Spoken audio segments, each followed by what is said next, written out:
crisis that is human trafficking. Today, we want to hear briefly from two survivors, Guadalupe and Holly. If you can please come up.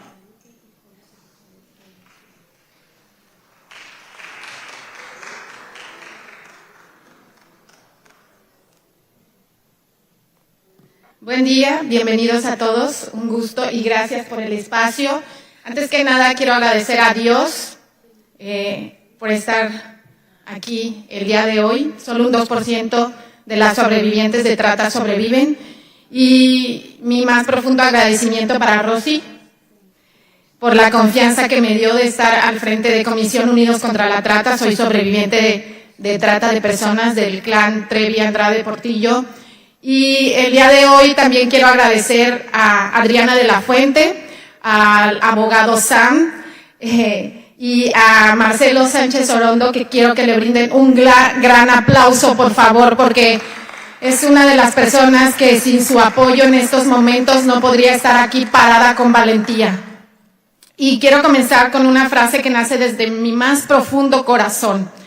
Y aunque sigan demandándome y usando acciones SLAPP en mi contra, no me van a callar, porque mi voz ya no me pertenece únicamente a mí.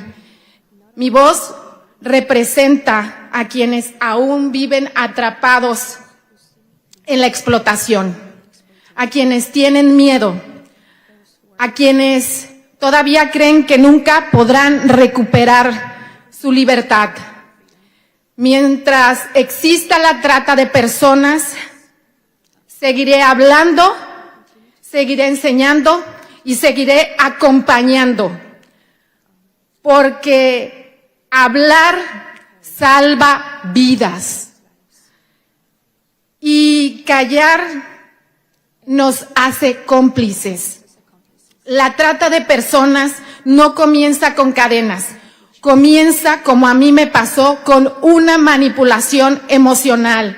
Comienza cuando alguien detecta las heridas, la normalización de la violencia, nuestros vacíos emocionales y nuestra necesidad de ser amados, aceptados, escuchados.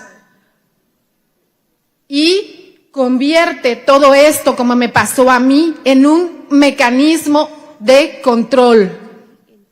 Por eso hoy quiero hacer un llamado urgente. Tenemos que enseñar inteligencia emocional desde la infancia. Por eso la prevención no empieza solo con leyes, empieza con la familia, en casa. Empieza cuando escuchamos a nuestros hijos sin juzgarlos y les damos esas herramientas para reconocer el abuso y poner el límite. Y considero que así es mucho menos fácil manipular y normalizar la violencia. Muchos tratantes llenan primero los vacíos emocionales antes que la carencia económica. Después de sobrevivir, comprendí algo que transforma mi vida. El cuerpo guarda el trauma, pero también guarda la capacidad de sanar. Cuando volvemos a conectar con nosotros mismos, y para quienes tenemos fe, con Dios, recuperamos poco a poco nuestra libertad y descubrimos que nuestro cuerpo nunca fue un objeto. Y como yo digo, el cuerpo es un regalo sagrado. Cuando una víctima logra salir de la explotación, se convierte en una sobreviviente. Y reconocer que tiene la capacidad de reconstruir su vida, le devuelve la dignidad. Y eso para mí es muy importante porque reconoce su fortaleza. Las personas sobrevivientes no necesitan compasión eterna, necesitan un proyecto de vida, capacitación, empleo, oportunidades de emprendimiento. Y creo que eso es muy importante porque así se reconoce su valentía. Aquí quiero hacerles una pregunta muy importante y es, ¿desde cuándo tenemos que pedir permiso para contar nuestro propio testimonio? ¿Desde cuándo tenemos que pedir autorización para enseñar a protegernos? ¿Desde cuándo defender los derechos humanos necesita un permiso? ¿Desde cuándo? Una sobreviviente debe guardar silencio must keep silence so that others don't feel offended. Nuestra experiencia tiene un Our propósito. experiences have a purpose. Our voices can avoid somebody else to live the same thing. And that's why nobody should take that right away. And at last, I want to say something else. He aprendido I have learned de que quien verdaderamente that habla de amor he who really, truly speaks about love protects. Who truly loves does not control, no persigue, does not no chase, humilla, does not humiliate, no ataca. does not attack. Quien utiliza el odio Who uses y el ataque hatred para and callar a attack quienes to silence defienden la those who dignidad defend humana, human dignity. difícilmente buscan el Very bien hardly would look for de todas las personas good, sobrevivientes. for the good of El those verdadero survivors. amor True love siempre libera, always liberates, nunca esclaviza. never enslaves.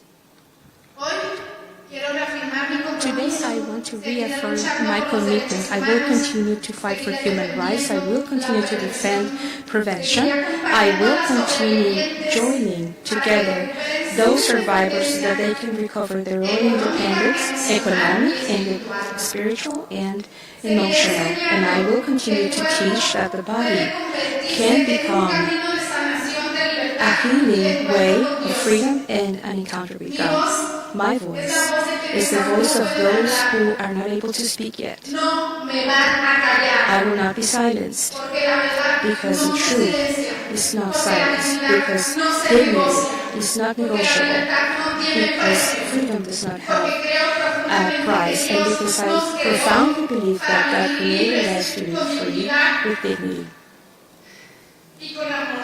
and with love.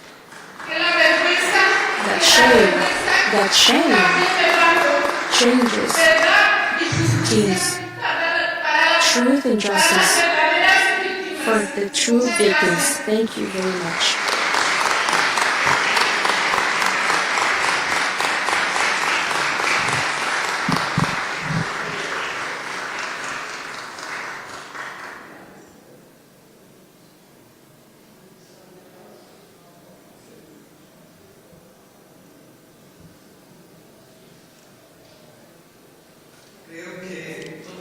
I believe all of you know me, so we don't have words today after Guadalupe. We are silent, and we would like to make a special prayer for her and for all the survivors, all the super survivors that are giving an example to the world that this cannot continue any longer. Father, thank you for your Vita's life. Thank you for each of those young ladies who have raised their voice bravely and that nobody is going to silence them. Thank you, because you have your perfect times to bring justice and truth. And we ask in the name of Jesus that you continue to protect her, continue to give her strength to go on so that this world is free from slavery. In the name of Jesus, amen. And if you're going to clap, give that clap to God, because it was incredible. I also know the strength, how you have become full of faith, and that faith in God that is the only one who can achieve what this plate symbolizes. I have been very impacted since Alma told her at the Tijuana shelter that is called Red Nacional de Corazones, taught me about the technique Japanese technique of kintsugi, and it impacted me a lot because the survivors are there, and they told Julieta Fernandez Marquez, that is here with us, president of Fundación Camino Casa. Please an applause for her because she's one of the heroes. We have a great hero here. They say, I feel broken, and I remember the first time I heard of the case where Lupita suffered. She couldn't even speak. She wouldn't stop crying. She couldn't even explain to me what had happened to her. She didn't understand until she read the law that incredibly Samuel González Rizo is also here, and Miguel Ángel Macera, and many other people that work in that law were able to achieve in Mexico. And through minutes, Congressman Chris will be here, who was the first person to achieve a comprehensive law that took care of victims in 2000. And for us, he is a hero because we learned from that law to make a Mexican law. When I was as a congressman, the most valuable that the Mexican law had was to be able to hear the survivors, to have the time so that each of them would know how they felt, and that we could understand the Attorney General's public ministry, police officers, we all could understand how they felt broken, how they didn't have those pieces together. Just as this wonderful plate that it is a work of art.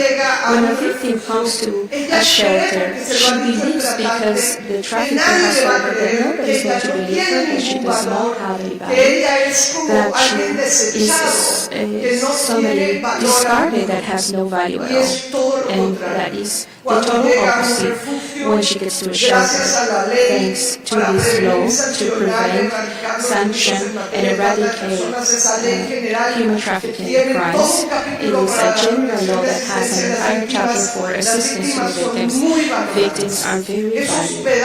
Those pieces can become a work of art because they are joined by techniques in the Japanese techniques. This technique takes these broken pieces of that piece, that vital piece, and puts gold on it, and it symbolizes the presence of God in a person's life. The only thing that can put those pieces together in unity, Hashem, is that God that created the heaven and earth, that God that can restore anything. How I love in this country, God today is so present, and we can talk about God from here with all this strength because He is the only one that can put these pieces of our countries together that have been devastated in Mexico, and human trafficking is growing. And as I say from the capital of the United States, I was just with a survivor that I met when I was a legislator. I used to take her some flowers and a nail paint that had a hidden number in the bar numbers. And Dolores took that flower, and I told her, you are valuable. God created you. You have a life mission. You have a purpose. You can get out of here. She was 6 years old. From 16 years old, was taken by the trafficker in Guadalajara, Jalisco, and she was told that they were going to have a coffee. She already had 2 children. She got on the car because her mother pressured to go with this man. The man was 45, and this man would take gifts to the mom. And what comes next? And she went to a coffee because the mother said, you're just going to have a coffee. And she took her from Guadalajara to Tenancingo because she gave her water and she fell asleep. When she was in Tenancingo, She took her to a very famous house. This is documented by Oscar Valdera and so many other reporters. There was a crocodile, and the girls who would not participate in prostitution, the girls who would not be able to escape, they were thrown to the crocodile. Since the first time, Dolores, the first day, saw 8 girls, and one of them, she was thrown to the crocodile, and up to today, she has had 8 psychiatrists and people that have treated to erase the memories of the smell of blood. She saw 9 adults and 3 children die at the crocodile, and she remembers the crunch of the crocodile's teeth as the worst nightmare today. Today is a successful entrepreneur, and a friend that is also an entrepreneur was the one who told me that she wanted to continue or to contact me because I hadn't seen her since 2012. And I found an empowered woman, businesswoman that helps other girls in La Merced, and now she is a woman that continues to have consequences because she now has cancer. And I asked, it's not her real name. Dolores is still not, hasn't achieved that the trafficker goes to jail. But I want to tell you from here that we went to see places like La Merced against, like Clara Van Sullivan, and unfortunately, and this affects a lot of the United States, these people that had her, brought her to New York, they continue to bring young people. Well, I want to give you good news. Thanks to the public policies of closing, well, not closing, but controlling the borders. Traffickers are saying in Tenasico and Tlaxcala, where we went to visit them, where the crocodile house was, Dolores took every place, and I was really scared, and I want to confess that for the first time I was afraid than anywhere. Last time they had 5 automobiles had chased me, and I was really threatened from the next day. And this time we went with Dolores, and there was soccer. All of the traffickers were busy. The Falcons were busy watching their soccer game. Nobody chased us. It was wonderful. We went to Merced with hidden cameras because it was to produce a documentary that is going to be called Padrotes. Brandon Lazzaretti is producing it, and this documentary is going to have a series of impressive testimonies, among them Dolores's. And believe me, that place, the Tenancingo Tlaxcala, continues to be a place where money is received, or girls that are here in the United States pressured by this criminal organization, and we are thankful that today's the controls that they in Tenancingo Tlaxcala are saying that are encouraging young people to study, to be professional, and they are telling that it is not a business anymore because they can continue to go through the United States, and that's good news to the U.S. Thank you for controlling the borders, because those children are not disappearing anymore to be here and be prostituted. And those children, those boys and girls that are in the shelter with Alma Toker and Nicole Fitzpatrick, that will also be here with us, with Julieta Fernandez, today have the possibility to continue to believe in a life project just as Dolores. Dolores is going to shelters, is helping these boys and girls. She is a businesswoman, and I believe that if she can get out, thank God, and to the people that is helping her, I believe that any one of these boys and girls can also do it. Thank you to all, especially I want to say Tikkun, the World, that is an organization that starts in these days. They want to repair the world, because the world needs to be repaired just as this place. For me, this place symbolizes so much, because what Tikkun the World is doing is very according to the teaching Tikkun Olam, which is to repair the world. We will hear them later because it is a teaching just like the Kintsugi one, and I believe that all of us are called to be heroes. And finally, thank you to the Epoch Time. We are live in TV television, and they are launching on July 30th along with us. Campaign Heroes Are Needed. We're looking for heroes. Who wants to be a hero to a boy or girl who needs us? Does anybody here want to say, yes, I do want to be a hero? Thank you. I also know that we want to be heroes. We know that there are boys and girls who are waiting for heroes without a cape. Lionel is here. You know that I need classes and I haven't seen you before. Lionel has a shelter for the child in Guatemala, and the place is admirable. Thank you, Lionel, for what you are doing. Thank you for being a hero, to repair those lives of so many boys and girls. Thank you for being here. We're going to hear him later. And we need more heroes. We're going to have a series of videos that were made more professional. Epoch Times people and NTV TV. And those videos will be at Kaleido's charity webpage. You will be able to vote for heroes that inspire you the most, and in the same place we'll be able to get to know testimonies, to look for more young people to be inspired to be heroes. Thank you so much for all of those who are here, to be a hero, to give an example, to be a testimony of life. I know that we have many people to repair, and entire countries, our nations need to be repaired, and only God can do that. God bless you. Thank you for being here. Oh, I'm sorry. The most important, Season Williams is not here. There was a storm where you affected, your flights were affected. I know that you were too. Season Williams sends their greetings. She is in Denver. She had to go back because the day that she was going to be here was yesterday. She couldn't make it, but she sends her greetings. And also Sam was here, Sam Sarelli, the Kaleido's president. We want to thank you from here. Sam Sarelli and Season Williams for everything you have done through this life so that Hero Voices today can be achieved.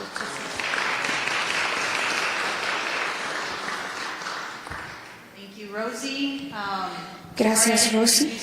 Lo siento que no me presenté.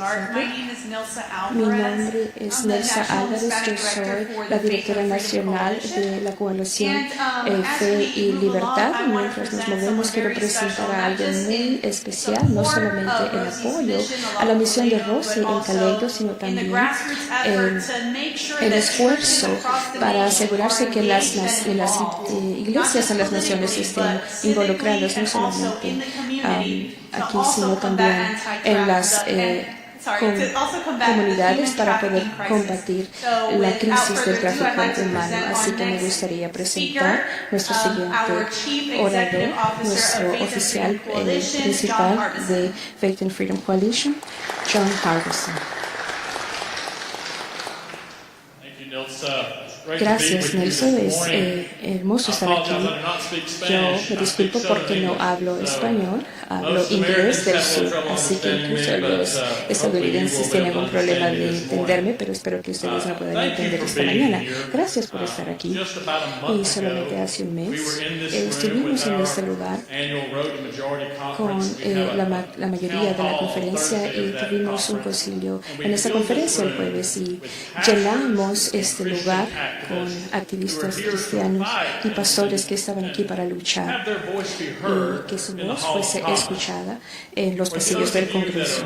Bueno, para algunos de ustedes que no son ciudadanos de este país, este lado del Capitolio se llama la Casa de la Gente. gente. Así que las personas tienen la palabra y elegimos nuestros representantes en este lado del edificio y podemos salir y pelear por nuestras vistas y en beneficio, en la voz de los 3.5 millones de miembros de la Comisión. Estamos emocionados de estar aquí. Y desafortunadamente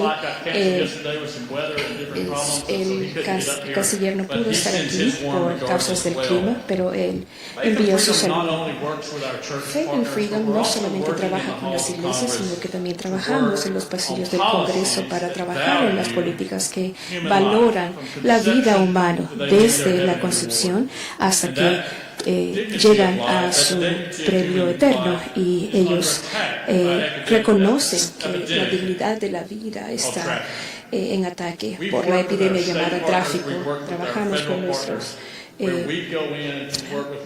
aliados estatales, trabajamos para poder entrar en nuevas formas y cerrar estos huecos en donde estos traficantes están utilizando el Internet y diferentes cosas de eso para poder avanzar sus negocios, y estamos trabajando con las víctimas en casas de apoyo y para poder apoyarlos y poder regresarlos a su fe y que se muevan en la dirección correcta. Queremos continuar trabajando con ustedes. Queremos que los Estados Unidos sea un país aliado con sus países mientras luchamos con esta epidemia global a través de la tierra. Y yo estoy agradecida por ese apoyo, y algo que Faith and Freedom puede hacer.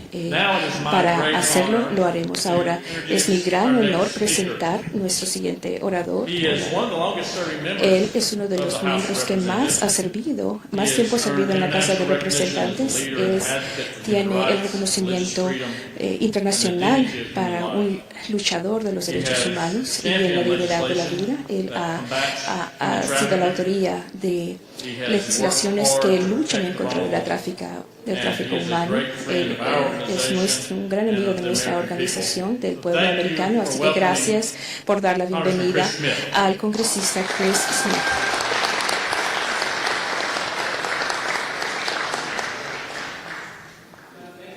John, gracias, muchas gracias. Gracias a todos por su compromiso, por su intercesión para terminar esta crueldad horrible del tráfico humano. Algunos puntos, yo he estado involucrado en esta lucha desde los 90s. Hice mucho trabajo humano en la Unión Soviética cuando vimos esta explotación de volver a las mujeres en comunidades y haciendo gente que hacía mucho dinero vendiéndolas. Así que yo hice una ley, y en ese caso fue sobre labor infantil, nunca pasó, y luego introduje la ley de protección a las víctimas, que se tomó 3 años para pasar, y se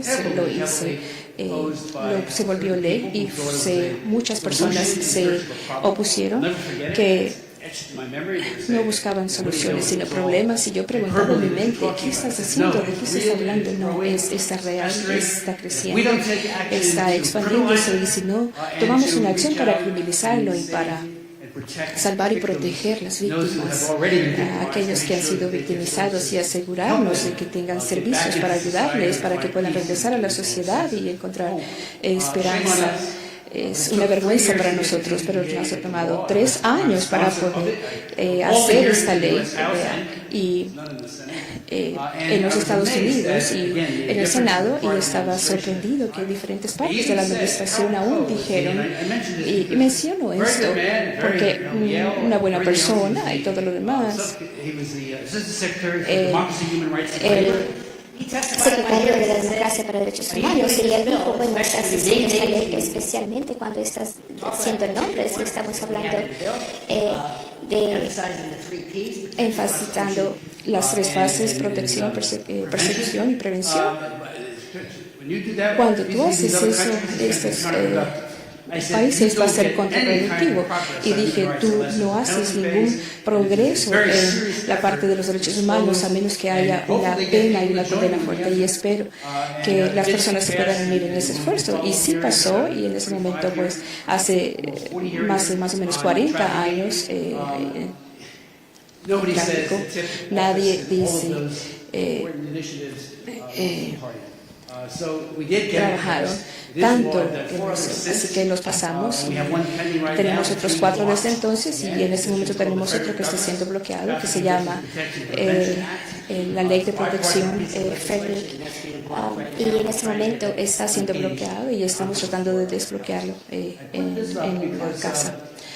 Y yo pongo eso porque una de las cosas, hay una niña llamada Megan Kenson, vivía en mi pueblo en 1984, vivía enfrente de ella un pedófilo condenado y ahora estamos haciendo lo que se llama la ley de Megan. Él vivía frente a ella, la invitó a su casa, la violó y la mató violentamente y la llevó a un parque cercano. Y bueno, eso fue cruel. Y él estaba dando estos volantes y lo arrestaron. Eso llevó a nuestro país a que en cada estado se pasara la ley que se llama la ley de Megan. Así que cuando un pedófilo condenado, esa persona tiene que reportarse a las autoridades y a menudo eso se repite. Es una patología que asusta, pero lo que sucede entonces es que cada estado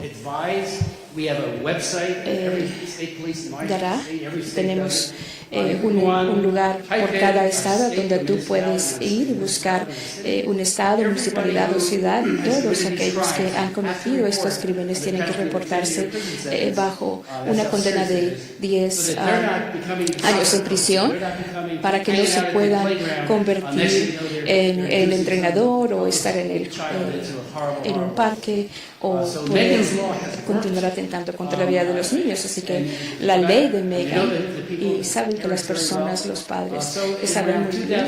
Así que más o menos en 2006, ¿cuál fue la idea? Digámosles a otros países que cuando un pedófilo condenado va a viajar y puede rentar a un niño por una semana o 2 y explotarlos, eso también tuvo una oposición muy pesada de la administración Obama. Se tomó 8 años para pasar, la tomamos al Senado 3 veces, a la Casa 3 veces y finalmente sí la firmó a ley. Y ahora eso ha tenido el impacto de que se da cuenta. Ahora, avisarles a los países de los destinos que cualquier pedófilo que viaje a estos países, con algunas excepciones, por ejemplo, si hay una muerte de la familia, ellos tienen que informar Angel Watch Program, que es un programa para establecido a partir de la ley Megan, que depende de ese país darles una entrada o no darles la visa o vigilarlos, porque sabemos de hecho que ellos van a ser reincidentes bajo lo secreto del turismo sexual infantil. Es un problema muy serio, sabemos eso desde el 2005, que la propensidad para poder tener un pasaporte era tan real y lo hicimos para poder hacer eso. Al final, de la misma manera como la ley Megan, tienen una sentencia de 10 años si es que no lo hacen. Y también la prohibición de viaje. Ahora está bien de decir voy a ir a Japón, y pero su destino real es Tailandia.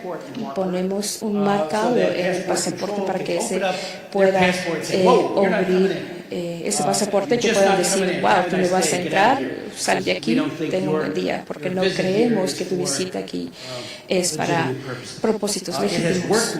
Ha trabajado, ha funcionado, hemos visto que 45,000 veces los avisos han salido, aproximadamente 15,000 veces el país de destino le ha dicho no puedes entrar. Desearíamos que hubiera sido 45,000 veces, pero por lo menos están alertados que tienen un depredador condenado y que podría reincidir. Ahora les urjo, yo soy el representante especial para la organización, para la Corporación de Seguridad en Europa, donde sucede también el tráfico humano, y en varias ocasiones al año hago una resolución y en 3 ocasiones lo hice a través de la ley de Megan y animo a los 57 países que conforman esta coalición.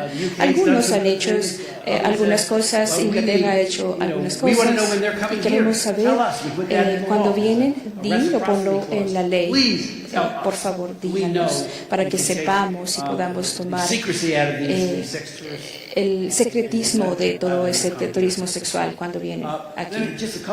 Y luego hay otras cosas un poco sobre la ley de protección de víctimas de tráfico. Tenemos 52,000 condenas grandes que una vez se instó en el año 2000 y no puedo decir lo suficiente que tan difícil pasar. Había muchas banderas rojas, no puedes hacer eso, no puedes hacer eso. Yo sé que ustedes se enfrentan a mucho eso. Los fiscales también se encuentran con estos bloqueos, pero finalmente se volvió ley. Jeffrey Epstein se encontraba en las noticias y estaba siendo acusado exactamente bajo el TVPA. Maxwell también obtuvo 20 años exclusivamente bajo la ley TVPA. Y si alguien tiene menos de 14 años bajo esa ley, ellos pueden obtener una sentencia de por vida. Y si por definición pueden también obtener 20 años si es menos de 11 8. Y básicamente simplemente no es verdad. Ellos necesitan ser protegidos y agresivamente. Y como ustedes saben, hay una coerción o fraude. También deberían ser perseguidos por la ley. Y las cosas han sido interrumpidas muchas veces, pero viene a la discreción de la Fiscalía, pero por favor díganles a sus fiscales que hagan esto una prioridad.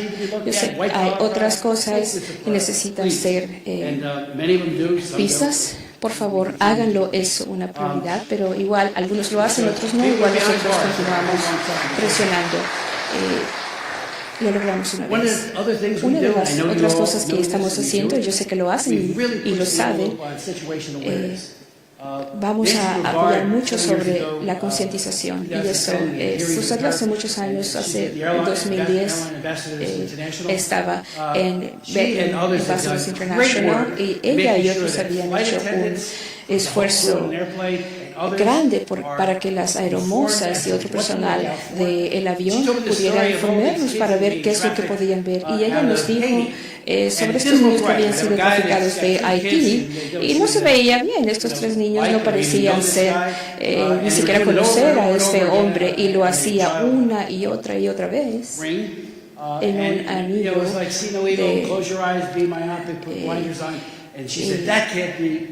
y ella dijo, eso no puede ser verdad. Así que ella y otros iniciaron la idea y ahora tenemos una ley de asegurarse a la mayor extensión de aquellos que pudieran tener contacto con poder, no tomar la ley bajo sus manos, pero si eso no se mira bien, contactar a las autoridades para determinar si realmente son los padres. Muchas veces negamos un espacio y los medios de entrega, lo que habían vuelto transaccionales y así también se unieron a la lucha. Nuestra nueva ley, que está a punto de convertirse en ley, y podemos estar todavía en esta investigación para que el Departamento de Justicia pueda poner a estas gentes detrás de la cárcel. Que fue escrita en esta ley. Una mujer no puede ser condenada bajo esta ley. Ellas son víctimas y no son perpetradoras de este crimen. Muchas veces en estados, lamentablemente no ha sido el caso en todos los estados, pero continuamos esforzándonos para que se pase. Y la otra línea, y cada estación a su propia ley pueden usar esto como un modelo, pero realmente que desarrollen su propia versión de la ley para que haya más fiscales y más compromiso, que salen más partes interesadas del lado de la ley para proteger. La nueva ley tiene cosas que compartir. Una de las cosas es que continuamos escuchando como las mujeres, en su mayoría son mujeres, no pueden encontrar un lugar donde vivir después de que han sido rescatadas. Así que tenemos en esta ley una cantidad millonaria para poder proveer vivienda. Sabemos que es un inicio, esperemos que pueda ser pasado. Ayer se suponía que iba a pasar, la sacaron la semana pasada de la agenda y es como, por favor, ¿qué están haciendo? Vuelvan a traer esa ley para que pueda pasar. Y la otra cosa sería muchas de las cosas que hemos trabajando con la ley. Frederick Douglass es un bisnieto. Tenemos idioma para establecer aún un esfuerzo mucho más robusto para que los niños, los estudiantes de los grados kindergarten a 12 grado estén conscientes desde aquí e internacional para que entrenar a los niños para que sepan qué buscar y los maestros, administradores, para que puedan ver de qué buscar, porque el conocimiento es poder y si ellos tienen este conocimiento, entonces pueden hacer retroceder, es decir, un momento y llamar a las autoridades, traer a la comunidad de fe para poder hablar sobre este asunto. Así que para que este flagelo pueda ser minimizado. Esta ley tiene un gran rol en eso y poder poner eso en el currículum para que no haya ninguna escuela que no la tenga. También se encuentra en la ley en este momento. Tenemos un énfasis grande en ayudar a las mujeres psicológicamente y sabemos que alguien no puede hablar y venir porque están rotos, porque están en drogas o han sido expuestos a otras cosas. Y tenemos estas provisiones para poder ayudar a estos individuos. Esperamos que esta ley pueda pasar y les prometemos que vendrá, pero para el registro también, en el último Congreso, la ley de prevención, Frederick, y tuvimos 400 votos a favor, y Bob Menéndez, que también es mi compañero, se rehusó a pasarla. Lo hicimos 2 años antes, la misma proyecto de ley, las mismas condiciones, y se impuso una vez más. Y yo no lo entiendo. Y luego, ¿cómo se pone? Yo trabajo de una manera bipartidista. Y él es un demócrata de Maryland y estamos trabajando y yo creo en el bipartidismo y así es como se hacen las cosas, para mostrarte qué tan roto puede estar este lugar. Bob Menéndez fue condenado a prisión y estuvo fuera 6 meses, y al final su ley, que es mía porque lo copió y al final de la sesión no había oportunidad de hacer nada con eso. Y yo no entiendo ese tipo de cosas.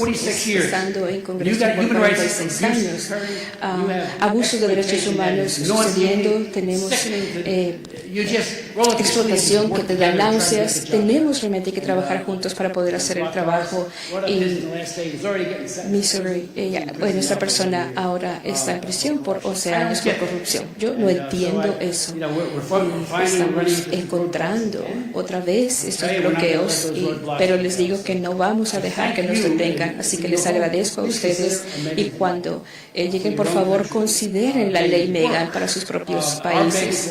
Nuestra ley Megan, una de las objeciones que se levantaron originalmente es que los vigilantes iban a salir a perseguir a los predadores, y eso no sucede, ni siquiera se acerca, pero ha alertado a cada escuela y a cada equipo de atletas y a todos los demás, hay un problema, ustedes tienen que cuidar esto. Así que una vez más no puedo agradecerles lo suficiente por su liderazgo, por lo que están haciendo. Esto es fantástico, necesitamos unir fuerzas para trabajar como nunca antes. Y Rosy creo que está viniendo, aquí está. Otra cosa que estamos haciendo, tenemos una ley de antitráfico y una ley separada sobre con respecto al tráfico de órganos y lo que el gobierno chino ha estado haciendo. Hay un libro fantástico que pueden leer. Eso sucede por los días, decenas de miles de personas para robarle sus órganos. Hace 30 años me sucedió de poder por razones políticas, y ahora está haciendo por razones comerciales. Y China está haciendo ahora, y si puede hacerlo, tan jóvenes como 28 y tener personas en espera de ser matadas para sacar sus órganos. Estábamos haciendo esta semana en Seychelles y están vendiendo esas partes, especialmente en el Medio Oriente, y haciendo millones de dólares. Y yo tengo esta ley que se enfoca es una ley global, porque el tráfico de órganos también es un problema mundial, pero China desafortunadamente es una élite que está haciendo esto, y pasó 406-1 en el último Congreso, y pasó con el mismo voto una vez más, 406-1. Y eso vamos a hacer paralelo la ley de BPA con esta ley anti-tráfico de órganos. Y es diferente decir yo dono mis ojos y mi hígado, pero cuando matas a una persona puedes vender estos órganos muy saludables. Y son atrocidades que no se habían revelado antes. Así que escuchen. Estamos tratando de pasar esa ley hace 3 años, y pasó hace más de un año. No se pasan cosas en este Congreso 406-1, totalmente bipartisan. Así que una vez más, muchas gracias y Dios los bendiga.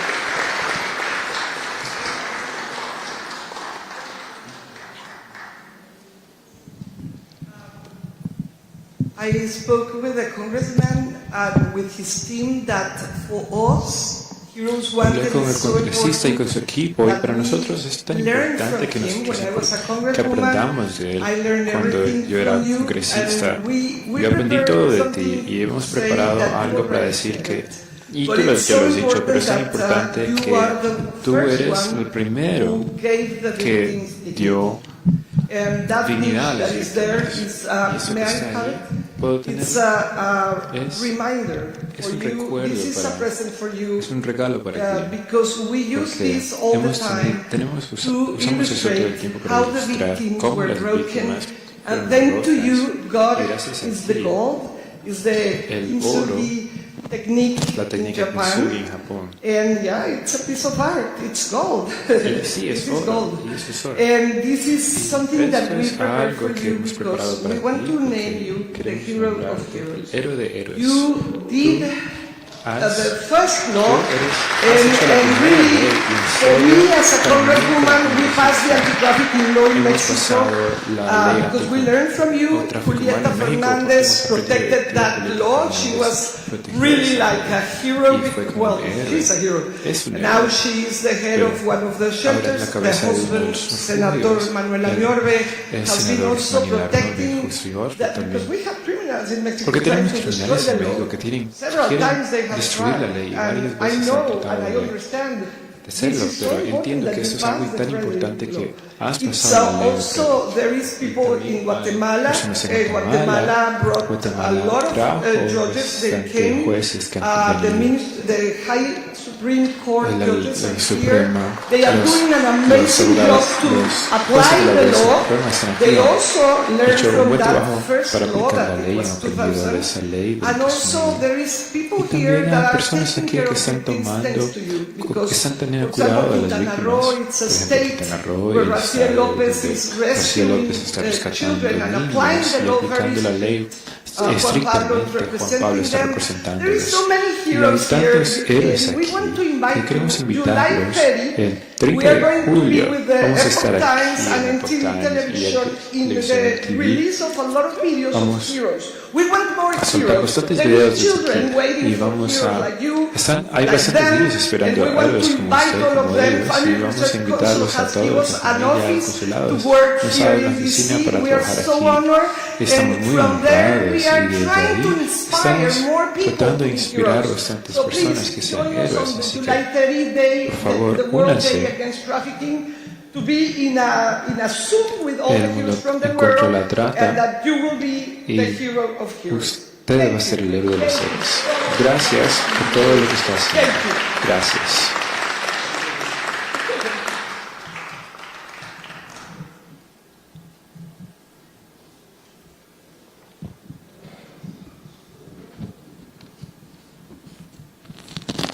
What an amazing testament of influence, right? When you think you're doing something for the good of your country and not knowing that it's going to affect in a positive way so many other neighboring countries. That's the power of drafting bills into law. And we want to thank again Senator Chris Smith for all his hard work. So we continue the program with our next speaker. He is from the Epic Times, has a wonderful presentation for you today. His name is Jan, and I don't know how to pronounce the last name, so I'm so sorry if I say it wrong. So Jan Jekielek? Jan Jekielek. Am I saying it right? ¿Lo estoy diciendo correctamente? Okay, so why don't you come up and share with us. We're honored to have you with us again from the Epic Times, Jan. Estamos honrados de tener aquí con el Epic Times, Jan. Thank you for having me here. It's a really a huge honor to speak after Congressman Chris Smith, because his office, he's been, as was mentioned earlier, one of the longest-serving congressional members, and he's accomplished astonishing things. He's led, of course, on these human trafficking laws, and he's foundational, right? He also has been leading on all of this forced organ harvesting resolutions and legislations that have happened. We've only really known that this has been happening at a large scale for 20 years.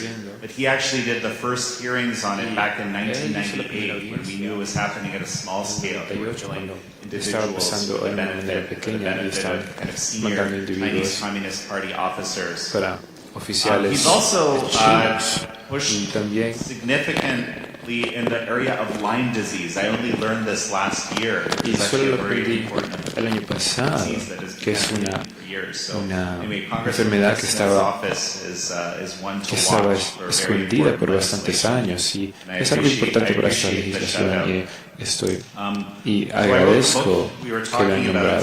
He escrito un libro que se llama Code to Order, y solo voy a dar un ejemplo de la situación. Voy a dar unos ejemplos porque hace unos días he hablado con algunos cómo funciona, y tal vez voy a hablar con unos, pero solo para dar una foto de cómo es esta. But I wanted to give some anecdotes as well, so you can just see like what is possible in a system like this. Okay. In 2019, there was a young Japanese woman who had a rare autoimmune condition. Okay, and basically it actually destroyed her heart. Okay. Now this is good. This is a difficult situation because a new organ. So she's now on basically an artificial heart for a number of months in Japan. Okay, there's not a lot of hope for living very long on an artificial heart. And so I think it was something like 9 months that she was on this. The family didn't know what to do, but heard about the China option. Okay, which is kind of, I opened the book with discussing the China option. And so in 2020, there was some kind of deal that was brokered, and she goes to China, okay, and she gets a heart scheduled, right? So that if it's scheduled, it means that someone is being killed for a heart because you can't survive, right? In an ethical system, as I'll explain in a moment, it has to be a catastrophic accident that caused this. She gets a heart very quickly upon this being organized, but the heart is rejected. Okay, the heart is rejected. It doesn't work, okay? So they bring another heart the next day. This is a span of 10 days I'm talking about. They bring another heart. And that day, when they bring the second heart, she has a fever. They can't transplant. Okay? So that heart goes to waste. Okay? Then they bring 2 more hearts. Okay? And they pick the stronger heart. This is documented in the articles about her, because this was a case that was written up in Japan. And she gets successfully transplanted. So you can imagine, someone with a rare antibody condition, right? We have to match for tissue type, but this is why the first heart was rejected and why it's so hard to get a heart in an ethical system. Someone with these autoimmune conditions will reject a lot of organs, basically. They're not going to match. So in 10 days, they found 4 separate hearts for her and transplanted only 1. well, they tried to transplant a second one, right? But that one was rejected. So that's possible. Okay, that's possible in this system. I know of another case of a wealthy German woman, okay, who was a heavy drinker. She had a rare, similar sort of antibody condition in her liver, which caused psoriasis to happen faster than in normal people. Okay, in the span of 12 years, she was able to get 3 livers. Okay, because she kept drinking, and these livers would fail after a while. And she went back and got a second liver. Kept drinking, ended up getting a 3rd liver. So again, you can imagine the excess here we're talking about, right? It's a very extreme scenario, which is completely impossible in any ethical sort of transplantation system. I use these anecdotes because I want to kind of capture your imagination with respect to what this is like. So if I need a new heart, in an ethical situation, someone has to have an accident, a very special kind of accident, because they have to be a little bit of circulation in the body that's left. But the person can't be coming back. They have to have almost no chance of survival, because of course we don't want to transplant from someone who might survive, right? And then we have to match for blood and tissue, because our bodies reject foreign objects, including organs. Of course, we use drugs to compensate for that, but even then, those organs get rejected. Okay, that's an ethical situation. It's very rare for a new heart to be the right match for you if you're waiting. There's this big list of people that are waiting for that heart, and then there's this accident, and the donor appears. Para un corazón, y el algoritmo decide que quién va a recibir ese órgano estos días. Es una decisión compleja que ocurre, y salva la vida es increíble, pero en la China comunista funciona de la otra manera. Voy a dar una parte importante de rompecabezas. La China comunista ha tenido una lista de tener enemigos. Hay un sistema y siempre hay The Communist Party designates that. It's not son the people's los actual enemigos decision, del but they grupo, call it enemy of the y ellos people. le llaman los enemigos del They actually call it a black class. le llaman el Right? black class. And the first one of Y el those primero de esos was es landowners. They wanted to seize the land of people. dueños de Right? territorio. Y How are they going to do that? Those people ¿cómo are lo going van to a hacer? resist. ¿Cómo Not going to give ellos their van a land willingly. resistir? They No worked van a their dar su lives for their territorio land, or they've inherited or something. voluntariamente So si they lo pushed tienen this por bastante mass tiempo. dehumanizing Entonces, propaganda han against hecho una the group. propaganda They said landowners are dehumanizante evil. They stole que your han land. dicho que las Right? They're personas dangerous people. que They're contemptible. You should hate them. Okay, you'll recognize this pattern. But that was sort of early. That was 1949. And over the years, they've had many reconocen groups este like patrón this. y por And that bastante tiempo han conditions the tenido rest of the grupos así. population to Y eso accept condiciona a bad personas things being done to those a la people. población. Okay, and some people even go Y crazy. algunas You, of personas course, se are vuelven familiar locas si with the ustedes Red están Guard familiarizados during the con la Cultural Revolution, right? These young Guarda students Roja en la went completely revolución. crazy, and they Estos would go out estudiantes se volvieron and locos kill their teachers, y iban a right? matar But a those sus teachers didn't estudiantes y sus agree estudiantes to no all estaban de sorts of acuerdo con insanities todas that they demanded. las By the way, locuras that que was the ellos way you could get mandaban, out of it, right? Así If se you salía. confessed to your sins as a Si landowner, se if you said, confesaba yes, private sus property is evil, I give it pecados, así se salía, gratefully to the Communist Party, and I thank you for emancipating me from my evil ideas of private property. If you confessed that, okay, you could maybe live. Si But if you confiesas, didn't, well, puedes vivir. anything Y si no, goes, right? We cualquier saw that cosa during puede the pasar. Cultural Revolution Lo against podemos ver the en la, intellectuals and teachers and so forth. revolución de cultura, en In contra de los 1999, intelectuales. there was a group called 1999 Falun había Gong un practitioners grupo that the que se regime llama decided to Falun crush. Gong practitioners que This was a very el popular. régimen It was great to hear Congressman Smith mention this, because I believe that this persecution of Falun Gong practitioners set up the unique scenario for them to build this killed-to-order industry. Okay? So what they did was, first of all, what is Falun Gong? Truthfulness, compassion, and tolerance. These are people living these principles very seriously. It's a very grassroots system, right? There's no hierarchy in it, genuinely. There's no worship in it. There's no even like roster. You don't join anything. You live the teachings, that makes you a practitioner, not joining some group or something like that. Very self-directed, a lot of individual agency. Okay, and it grew by word of mouth, basically to 70 to 100 million people doing it by 1999. Bigger than the Communist Party, which had like 60 million members at the time. Okay? The regime decided to crush it, eradicate it, to use that term, make it a black class, right? And of course, they pushed that mass dehumanizing propaganda into the system. But the Falun Gong did something that no one expected. Is they actually resisted this. They said, no, we're not evil people. No, we don't accept the propaganda that we're, all of this stuff that you're saying. And even like, if you actually go, sometimes you will have seen in popular tourist places, you'll see people with yellow shirts that say Falun Dafa is good or Falun Gong is good, stuff like that. And in Spanish is probably similar. That is really a mantra that's in juxtaposition to this, you're evil. And they're saying, no, we're good. And this is what people would wear and go to Tiananmen Square and show.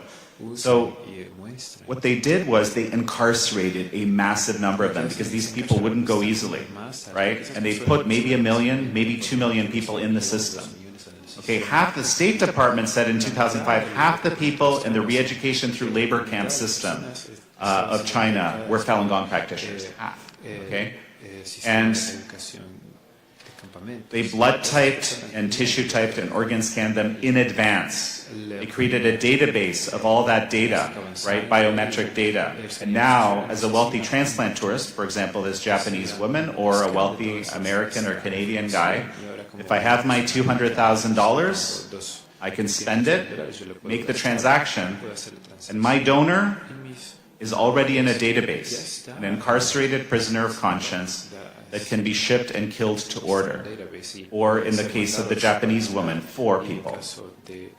And this has been happening basically since the beginning of the 2000s. As they started to persecute the Falun Gong practitioners, their number of hospitals and the whole transplant industry just exploded. It grew geometrically.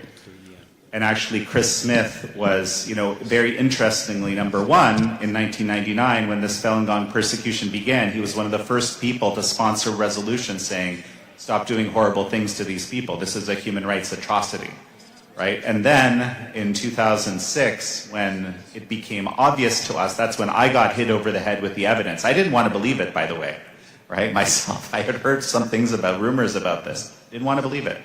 But he actually, came out understanding, because he had already understood the reality of the Communist Party, understood this as possible. And when the evidence came in, he was ready to get behind it. So I really applaud him. It's very hard for politicians to take a position on this. That is changing recently, and I'm very grateful for that. He has this one bill in the House, HR 1503, very good legislation. There's another piece in the Senate now. It actually made it to the Senate. It got marked up. It's ready to be voted on, and there's not a lot moving in the Senate right now. It's called the Falun Gong and Victims of Forced Organ Harvesting Protection Act. So there's actually 2 pieces of legislation. Something has changed in the collective consciousness here. I feel like people are ready to understand this is real. And I encourage the Senate to kind of move this forward and ultimately get it to the President's desk. It will make a very real difference. There's also state legislation that has been passed. 6 states have passed legislation that says no insurance, no Medicare, no Medicaid for people who get transplants in China. We're not going to pay for that. That's good stuff. We have 44 states to go with that, right? And I encourage all the states to pass that. There's even a 3rd federal bill that's in that vein, but it hasn't gotten out of committee in the House yet. I don't think it's making it this Congress. So we do have a bit of a start here. And, I think this is there's a lot of candidates for what's the worst form of human trafficking. When I hear about human trafficking with these children, I don't even, it really affects me, right, in a profound way. So I don't know if is this worse? Is this worse than stealing the lives of small children away from them? All I know is it's pretty horrible. And it's industrial, and it gives us insight into the mind of the communist regime, and we really have to do everything we can to stop it. And I love speaking with you because you're the people who are actually doing stuff in this space, and there's so few. So thank you for that.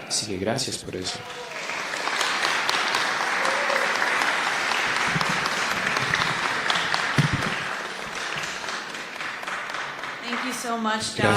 Gracias, John. So we're going to begin Entonces with our vamos a first comenzar con panel el primer titled panel In the titulado World. So we would like to call up the members of the first panel. Please come up.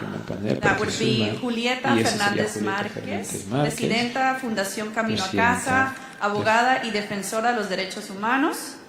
Para que pases al primer panel, Raquel Weintraub, Joseph Steinberg, experto en ciberseguridad y autor. También el doctor Raúl Arias Pérez, presidente de Jóvenes de los Derechos Humanos en México y Latinoamérica. Y el moderador de este panel, Benjamín Laniado Cassin, doctor, he's a doctor in transformational leadership and social impact. Please come forward and join us. Suben. Y can you do that again? Whatever that was.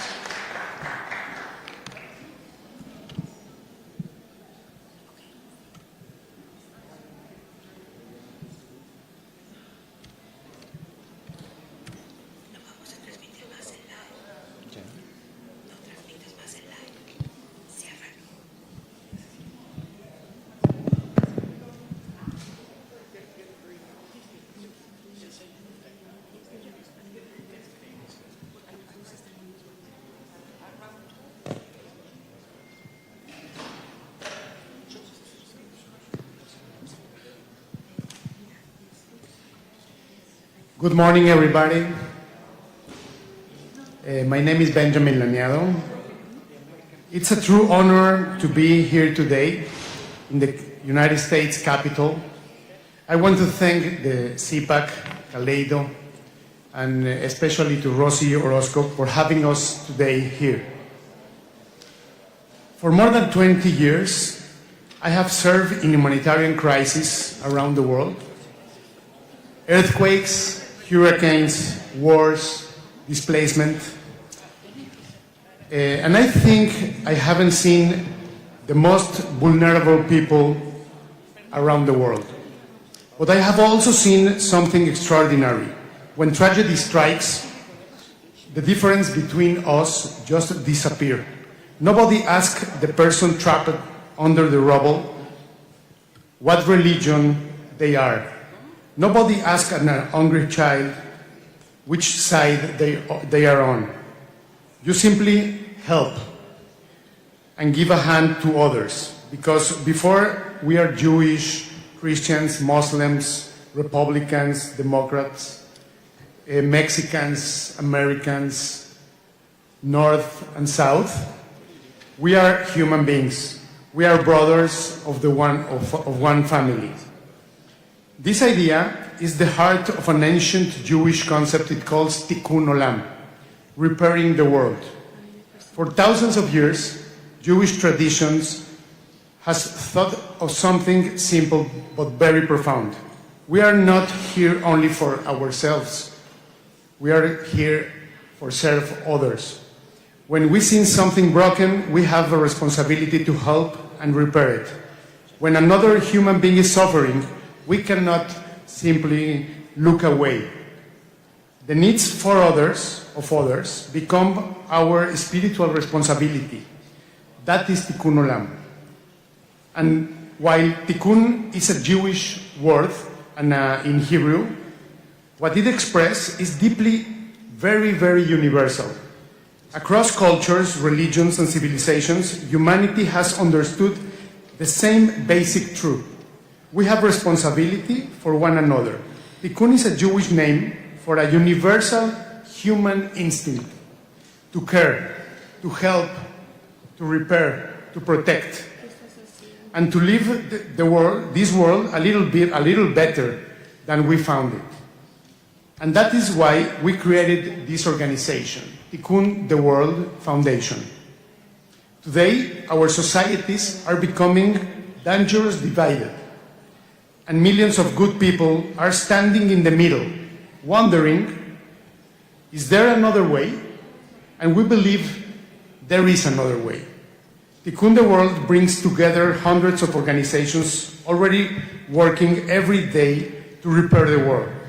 organizations responding to disaster, fighting poverty, human trafficking, protecting human dignity, educating, healing and helping people in need, the most needy people.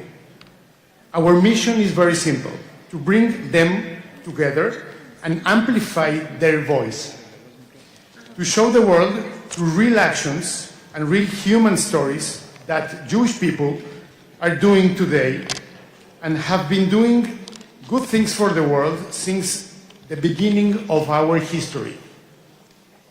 Not to tell the people who we are, to show them what we do. Because we believe that the best way to break prejudice is not always to fight every negative voice. Sometimes the most powerful answer is to create so much light that the noise becomes irrelevant.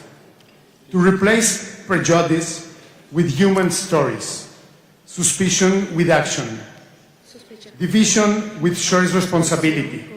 We don't want to fight the negative noise. We want to make it irrelevant by amplifying the good, by showing what Jewish values look like when they become actions, and by inviting people of every religion, every culture, every background to become part of the same idea, repairing our world together. Because hatred is loud, but goodness is everywhere. So our job is to make it louder. And perhaps there is no place where this responsibility is more urgent than in the fights against human trafficking. Millions of human beings, women, children, the most, around the world are robbed of their freedom and their dignity. Today, we are here not only to talk about this tragedy, we are here to meet extraordinary organizations and people who have made a choice, not to look away. They saw something broken and they choose to repair it. That is tikkun the world, that is tikkun olam. That is our responsibility to one another. And I believe if every one of us choose to repair the piece of the world that is in front of their eyes, so together we can make a difference that we will dream about. So to get into this panel, we have here, that the heroes are already here. Our responsibility is to find them, to connect them, to empower them, and make their impact impossible to ignore. And today we are going to meet 4 organizations that come from different places and attack human trafficking from different angles: protection, prevention, and persecution. But they share only one conviction: a human being is never a commodity. So rather than talking about them, I want us to listen to them. So please, tell us stories, one person, one face, one story that explain why you cannot walk away from this fight. Tell us what is the biggest misconception the public has about human trafficking. Tell us what vulnerability comes before the crime. Tell us about one intervention your organization was discovered that effectively changed outcomes. And all 4 of you are doing extraordinary work. What could you accomplish together that none of you can accomplish alone? Tikkun the World, CPAC, Kaleido, could help connect your organizations with resources, visibility, and technology to create the greatest multiplier effect. So please, I want to give you the microphone. Raúl, please. Thank you. Thank you very much. Thank you, Rosy Orozco, for every year organizing this event. Thank you, Benjamin Lainedo, Judy and Marcos Achar, Vivian Romano, Tikkun the World, for inviting me and my colleagues in the panel, and all the heroes that are present here. I want to begin answering the question, what experience made me start to think that I could do something about human trafficking? One time I attended an event in Mexico organized by Rossi, 2009, and there were like 7,000 people attending, and many of them were parents carrying photos of missing children. And I heard stories of survivors. Lupita, your testimony today, again, there's never a point where you can say it doesn't affect me anymore. Since 2019, it always hurts. And that day I heard many testimonies. A girl who was trafficked from age 12 to 16, doing 40 customers a day in sexual exploitation.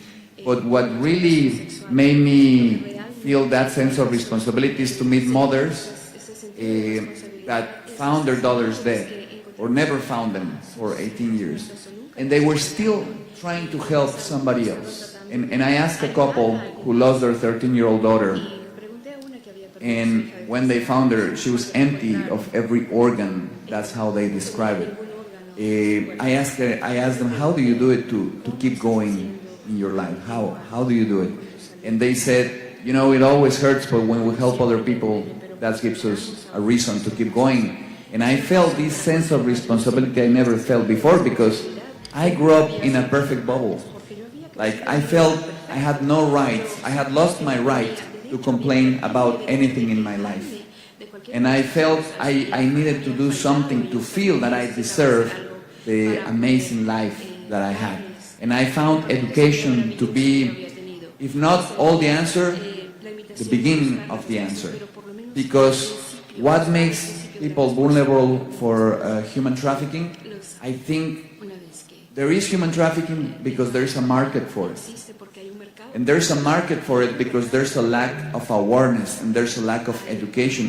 When we increase education and when we increase knowledge, as a natural law, we will increase responsibility. And we chose to teach human rights, but human rights is such a broad subject that the organization that I belong to teaches the Universal Declaration of Human Rights, the most basic document, the most widely accepted human rights document in the world. 30 human rights, and 90% of the people in the world never heard even about it.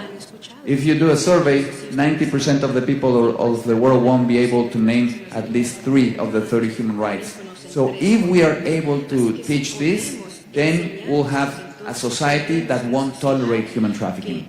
And that is my goal, because we, as a society, we tolerate it. And what is the biggest misconception? We think that human trafficking happens because of the criminals. No. Human trafficking happens because we have not awakened the hero within us. You don't need to speak in a panel to be a hero. You don't need to get an award to be a hero. You don't need to be a congressman to be a hero. You can be a hero if you choose right from wrong, even when no one is looking. When you make that decision to speak out, when you make a decision to work as a volunteer without receiving a paying to work, going to schools and teaching human rights and planting seeds that you hope that one day those seeds will flourish, and then that's the beginning, I think, to the end of human trafficking. I thank you for this opportunity. Thank you very much. Thank you, Raul. Thank you very much. I want to pass the microphone to Raquel from Cadena International. It's an organization, Jewish organizations, that is the humanitarian arm of the Jewish communities around the world. Please, Raquel. Thank you, Benny. So I have been deploying to the field to disasters and crises for the last 10 years. I have been in over 4 continents, and displacement, disaster, and migration create exact conditions for traffickers to exploit. When you arrive to a disaster or a crisis, they have lost documentation, they have broken family networks, and economic desperation is what is happening. I want to tell you the story when I was in Acapulco in 2023. Hurricane Otis just struck. So it was a big hurricane, many things were destroyed, and many people lost their lives, many people lost families. And when I was in a community, Maria approached to me because we were working for 2 or 3 hours, and Maria told me, Raquel, can I tell you something? Ven para acá, come here. And I said, yes, please tell me. Please, you have to take care, and you have to take care of us, because many trucks are arriving here, and they are taking all the girls. So they were opening trucks with help, and they were taking the girls, and they were like robbing all the girls, and they were starting with human trafficking. And this is one situation that in Cadena we have encountered in many, many contexts. We encountered that in Poland with the refugee crisis of Ukraine. We are encountering this in Venezuela. I just arrived from Venezuela 3 days ago. So in all these contexts, we see this daily, but we have to take action of this. How we take action in everything that we do. Since we arrive to a disaster, what we do is that we arrive with our rescue team, and we arrive with psychologists. So our psychologists are trained in detecting this. And in every country that we arrive, we have somewhere to canalize this. So we work with other NGOs and we say, like, this is happening, or we delegate the cases. Also, we did this in Colombia. We had a hospital in the border of Venezuela. So this was a hospital specialized for women. So all the women from Venezuela can come to Colombia, and they had specialized attention. So they have a safe space where they can get birth, they can get all the attention without being at risk. And we continue to do this in every response, because people are at risk daily, and in disaster, they encounter to more risks. So this is why we have to do it in every situation. In disasters, we have to be aware, and we have to take measures in every action that we do. Thank you. Thank you, Raquel. Thank you very much. So I'll give you the microphone. Please, the microphone is yours. El micrófono es suyo. Okay. Muy bien.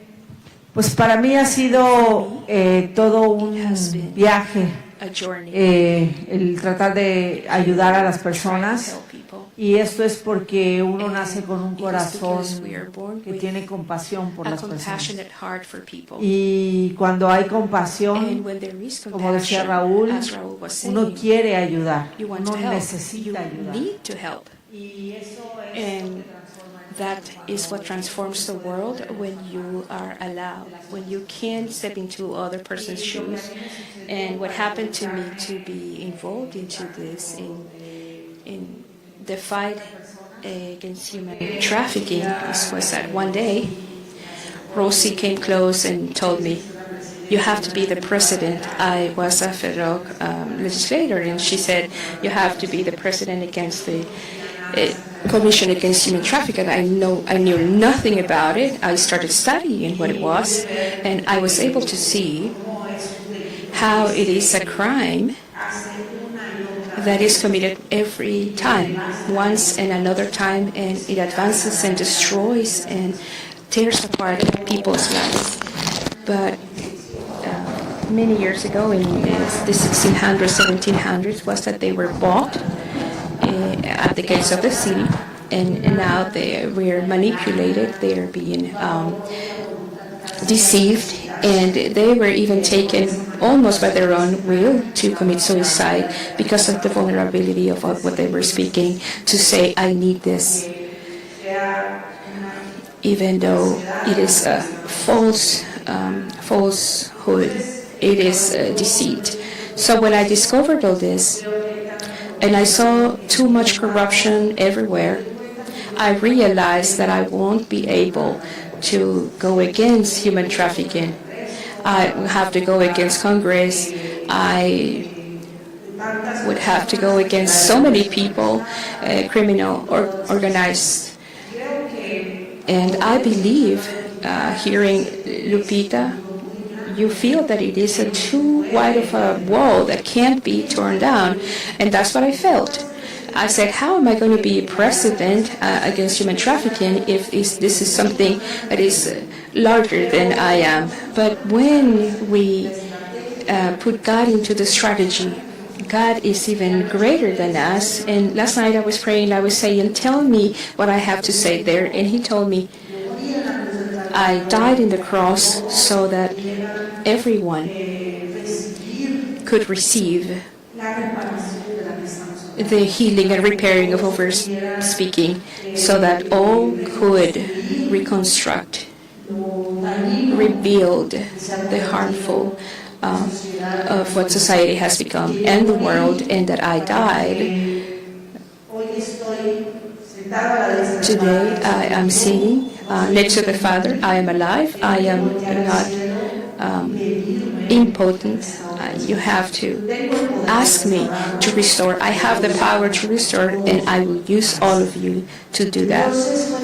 And it was so wonderful to understand that, because I got ill from sciatica, and I was not able to do anything else but praise God. And I knew that God had the answer, and He started. I only found 7 people who were backing me up. All the Congress was against me. All people didn't understand what I was saying, and I knew that I had to stop the law that was coming, because it was a deceitful law that was going to liberate the human traffickers, and it was going to re-victimize the already victims. But I couldn't save the victims. But God did it. And it was so incredible. The answer was so incredible that at the end, I was called and told me, Julieta, we're going to back you up. We're going to restore the law. The law is not going to move. And it is such a wonderful law that was approved in 2012. And now that is a human rights law. We have prosecutors around the country, and we have the protection of the victims through this law, although it needs action, it needs people with compassion. We can go to the light of God to speak to the attorneys with His light, to speak to the victims with His light, and to spread contagion to people. That's why I love to hear Cadenas and Benjamin's testimony, because, and Raul's, and all of yours, because what you're doing is spreading your hope, your faith to other people. And that's what we transmit, that God exists, and that God restores, and that we are instruments in His hands.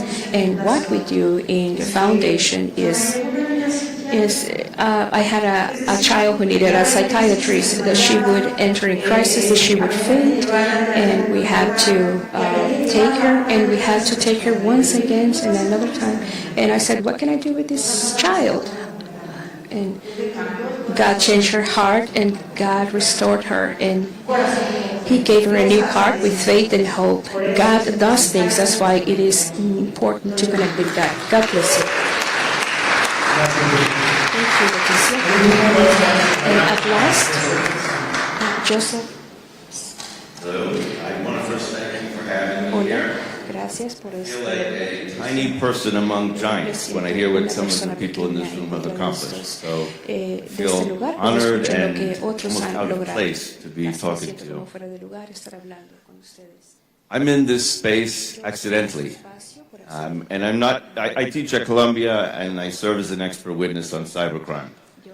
For those not familiar with the U.S. system, that means that when there are lawsuits, whether they're criminal or civil, after money is stolen using digital crime, I see the evidence and I render various opinions, try to analyze what happened, what should have happened, etc.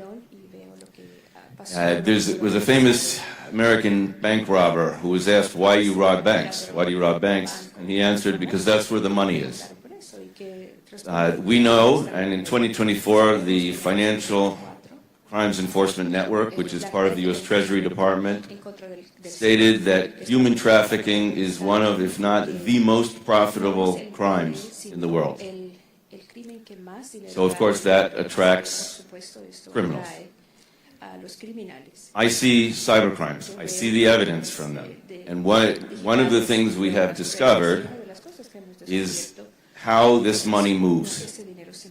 Because in the end, the criminals need to move their money between countries, between places, between accounts. So I, not as a professor talking, but as a friend crying to another friend so that you can understand the problem, and everyone in their own way, whatever they're able to do in terms of influencing public policy, etc., should understand what's going on. So the first point I wanted to make is that when President Bush coined the phrase "axis of evil," The money that moves today, you know, people tend to think of terrorists being one group, human traffickers another, narcos another. It's all the same. They're moving their money all together. They're allies. And it may sound crazy, you know, an Islamic terrorist group with narcos, what's the connection? But they're allies. They move their money together. A lot of it moves through cryptocurrency today. Why cryptocurrency? Because it's less regulated. You can move very large amounts of money with some anonymity, and you don't need to exchange the currency. There's no dollar to peso conversion. There's no euro to dollar. You move it in Bitcoin, it stays in Bitcoin. You can cash it out anywhere. And what we have seen, and you know, I've seen this in cases, is often law enforcement knows who's taking money and moving it, but they don't have the ability to get there. They don't have the ability to get it. What we would have had the ability to do is if the parties who are moving the money, whether it's banks or crypto companies or other money transfer networks, if they were stricter on what they were doing in terms of controls, the money wouldn't have moved in the first place.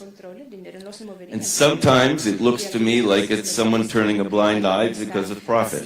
Sometimes it's an insider. And this I've seen multiple times where a criminal network pays an employee at some company to, for a very short period of time, disable, turn off some sort of anti-money laundering control.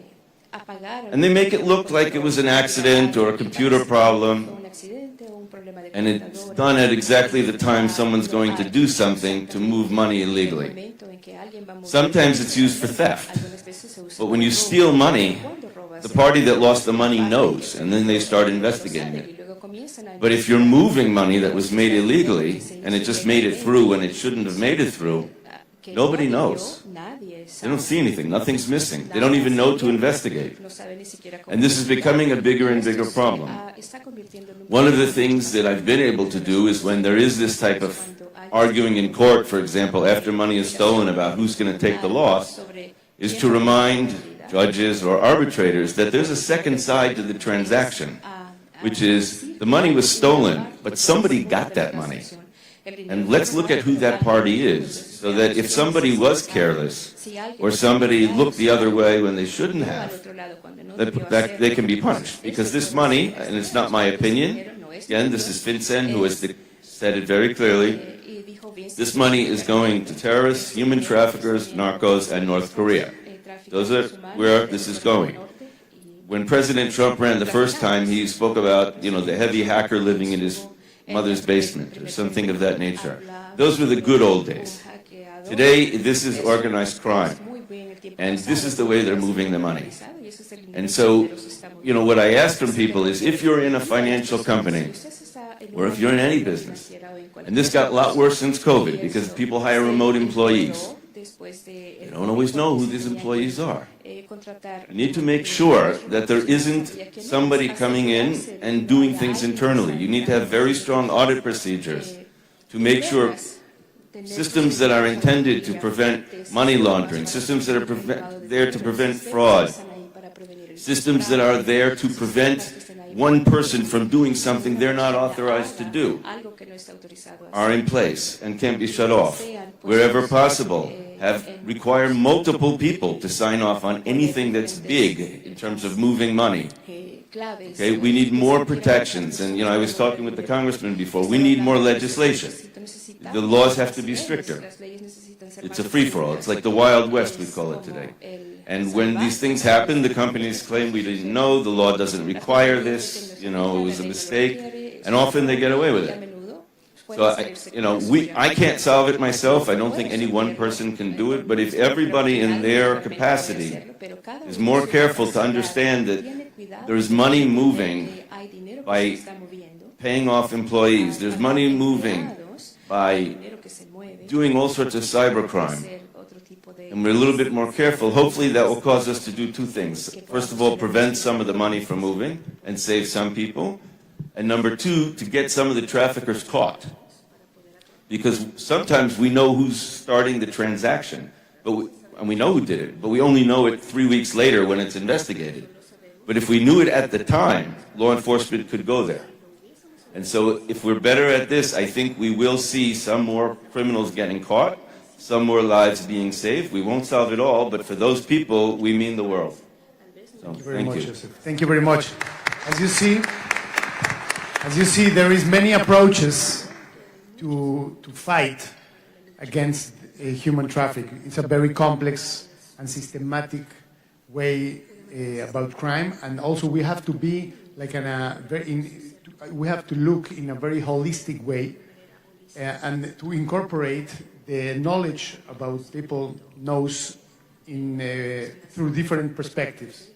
So I want to thank you all, and in just a few minutes, we, the Tikkun the World, we want to give you an awards. So I want to ask you from one of my colleagues, Judy, please, to come up. No? So we want to give you an award to Raúl. Judy, can you explain what is this award in the? No? You're me. Okay. Tikkun in Hebrew, and tikkun just means to repair. So in this room, we are very conscious that this is an effort that we all have to do together. As we just realized, there's education involved, there is taking care of the victims, there is taking care of where the money is coming from and how to stop it in order to have better results and being able to stop it, and how it just springs up in places such as hurricanes, earthquakes, and so on and so forth. So it's a united effort, and we thank you all for everything that you've been doing. And we recognize all the work, the love, the passion, and everything you do in order for this world to be better for all of these children, these adults, and all, and helping stop the human trafficking. So thank you all for all your work and efforts.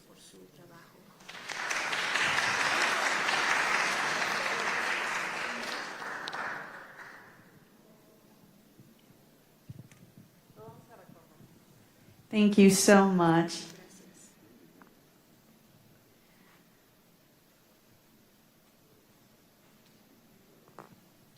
How many of you are learning something you did not know in the battle against human trafficking?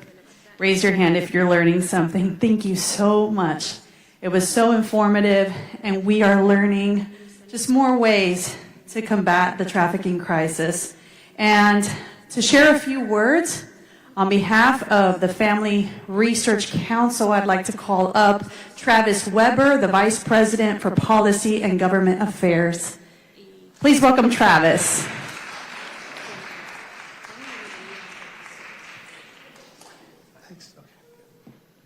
Thank you, and thank you, Rosie, and welcome everyone. For those of you who I've not had the pleasure of meeting yet, my name is Travis Weber, Vice President for Policy and Government Affairs at Family Research Council here in Washington, D.C.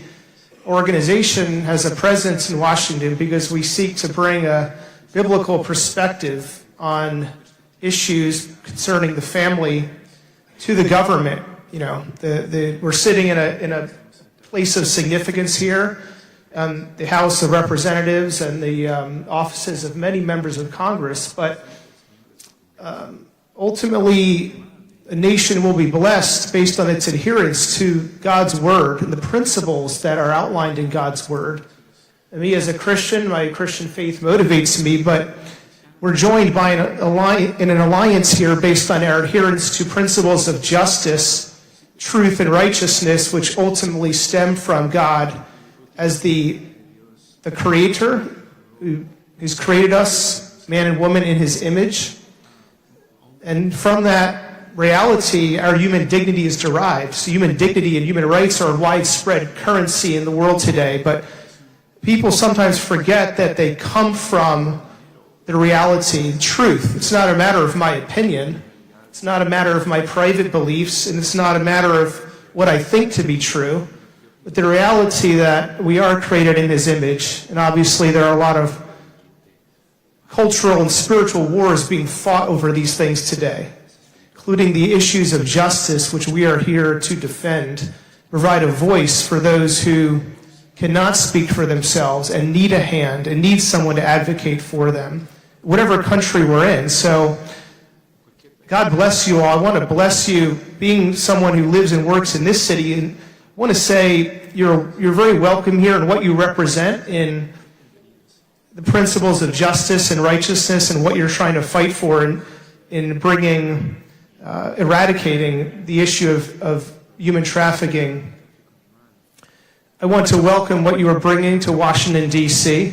Our organization works with many members of Congress in this building, helping them understand the issues at stake and being a resource to them when they want to defend family and life and freedom.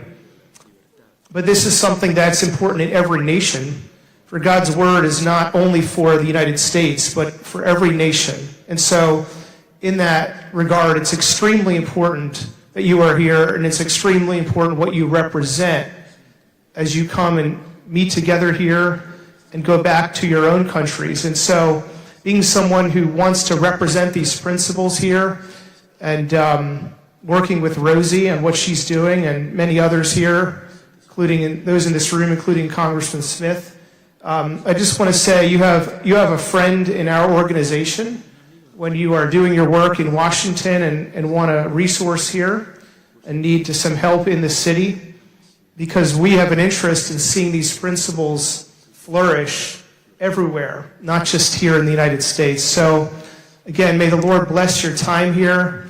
And again, you are very welcome, and thank you for your time.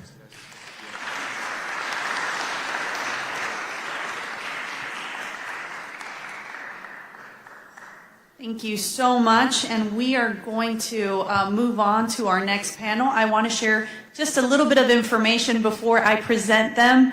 Right after this next panel, we will have lunch here in the room. We have a lunch break from 12 to 1 p.m., so you won't have to really go out, but we're going to have that break, and I just wanted to anticipate and announce that so you don't go anywhere, because right after this amazing next panel, we'll have our lunch break here in this facility. So we are going to move on to our judiciary panel and legal professionals. I'm going to go ahead and start with, she is, and I have to say this in Spanish because I have it in Spanish, but I'll try to translate as best as I can for those in the room that don't understand Spanish as much.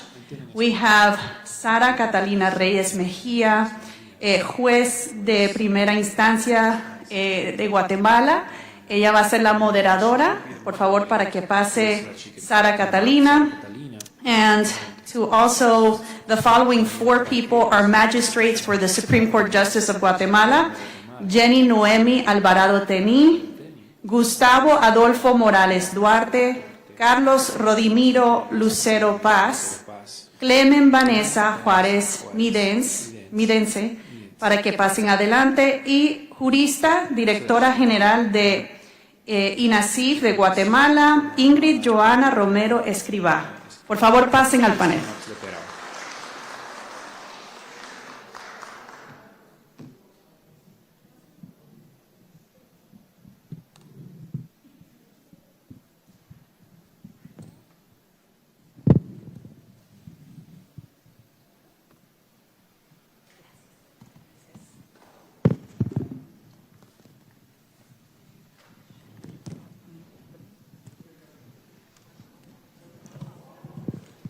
¿Sí?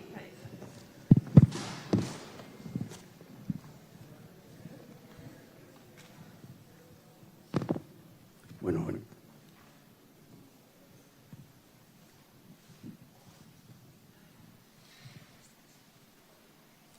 Buenos días a todos y a todas.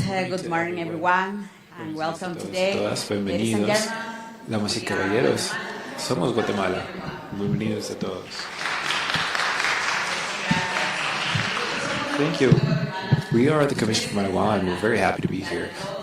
Before everything, to be able to share with everyone as we can. They're heroes that every day they fight without recognition, formal recognition, besides satisfaction that we are doing what's right. And today, it is my pleasure to be present my bosses, definitely. They are the magistrates from the Supreme Court, which I am very proud of, and of course, the forensic sciences director that I'm going to present, and it's my pleasure to present everyone that transcends these orders, and it's the truth. We know that how hard it is for the magistrates from the Supreme Court and as directors to face such strong fights, that is, to speak publicly about human trafficking and to take decisions so bravely as they have. And as a Guatemalan, I'm very happy, very proud of my country, of course, and of the posture that's been taken about this topic. So transcendental. I'm going to present who's here today in this panel. I'm going to start from the side so that you can see Magistrate Gustavo Adolfo Morales Duarte from the Chamber of the Supreme Court. Thank you, Mr. Magistrate. We also have the dear Magistrate Jenny Noemi Alvaro Temi from 13 from the Supreme Court Justice that is with us today. Thank you. We also have our dear and claiming Marisa Juarez, Fidense, Vocal Ponce from the Cámara de Amparo and from the Supreme Court of Justice. Thank you very much. We also have Magistrate Carlos Redimiro Lucero Paz, Vocal Primero from the Civil Chamber of the Supreme Court. And lastly, but not least, we have the instructor of the Forensic Science Director from Minnesota. Welcome, everybody. Very well. We have the objectives for this forum. Our main objectives is to be able to ask questions to our dear magistrates and the directors so that they can share with you how Guatemala is facing human trafficking and what are the main advances. So we're going to begin with one specific question for our dear Magistrate Morales. What do you consider to be the role of magistrate in enforcing against human trafficking? Thank you for your question. First of all, I want to thank the invitation that Rosie gave us to be in such a noble movement in Washington. Thank you for inviting us. And definitely it is to guarantee the access to justice. More than anything, to approach the population. And I remember that 2.5 years ago, approximately, there was a group of representatives of institutions of the justice sector. And we talked about this criminal issue, and we were chatting. We proposed to accelerate the procedures to face this crime, transnational crime, and from the judicial organism, that our main objective is to administrate justice, that we decided to increment the organizations. And to this day, from 2019 to today, we have 17 jurisdictional organizations that are specialized in the crime of human trafficking. So as to say that we have justice specialized to face this. And from those 17 organizations, 8 of them are judged by first penal instance, 8 tribunals, 8 sentencing tribunals, and we have 1 chamber from the appellate court especially for human trafficking. And that's been an advance, very important in the administration of justice, to have that approach to those vulnerable groups. And besides, I want to mention that we have trained more than 204 specialized judges and justice for trafficking. And we have celebrated more than 17,000 trials and more than 2,200 sentencings that are vinculated with the crime of human trafficking, is to say that we are still advancing. Another important fact is that we want to share is that with the help of the U.S. Embassy, we have been able to install within the penals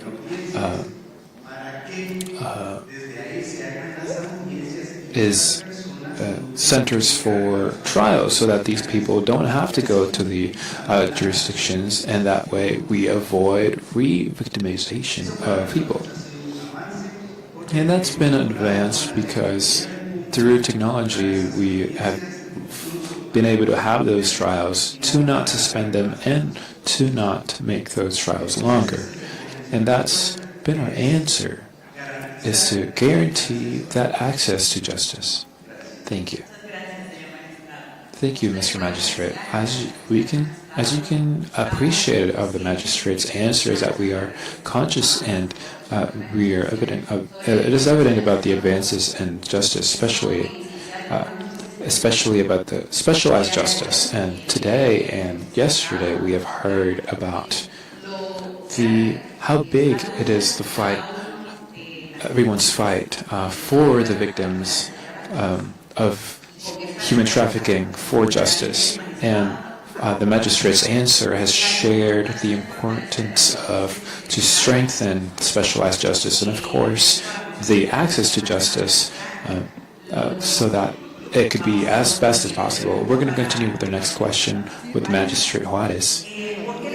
Why is the independence of so important to guarantee an effective system in human trafficking? How do you guarantee the protection of the human trafficking victims' rights? Thank you for the invitation. Thank you for your time so that you can listen to our intervention. The question is that you've made is very relevant. The judicial independence is vital and essential to give an effective answer to the population in regards to this crime. Generally, we think of judicial independence as something element or an essential element of rights, but it is. But within this context, what we're speaking of is to visualize more as a guarantee, essential guarantee to the victims. And when we speak of judicial independence, we think about the judge's faculty to be able to solve cases that are to his knowledge and applicable to the law, and to the facts that he sees and to the facts that are to those cases. And that's independence, judicial independence. But it's important to highlight that these aspects can be very technical, but at some moment abstract. But when we take these to practice, they are in effect very practical, very concrete, and is to say that they're related to this way. If there is a resolution, a judicial resolution that can dictate, and for some reason, these resolutions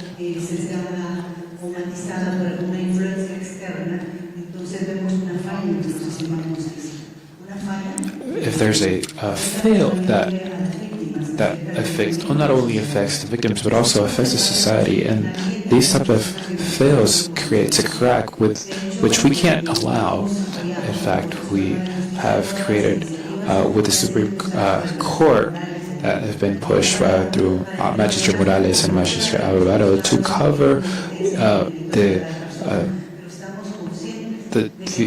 the tribunals, so that we are conscious, so that with those activities and those intents, we also allow a strengthening to the judicial career, so that we can foment a stability within the judges, so that they can allow within an impartial way and without stopping, so that way the justice system has taken into effect the the ample way of treating the human trafficking victims, but also the processes so that we have solutions based only on the law and the things based only on the law and impartial trials. So, and for us, as judges, it's important what she has mentioned, what the magistrate has mentioned, and we recognize and admire the labor that you have done every day. And before everything, the way that you support us is one of the principal objectives, because independent justice strengthens the resolutions, as you have mentioned. This point is so important because really without independent justice, it's hard to face this and all the things that can come up. Thank you so much for Magistrate, because it's one of the most important points of this conversation. We're going to continue with the next question with Magistrate Lucero. Magistrate Lucero, how can the magistrate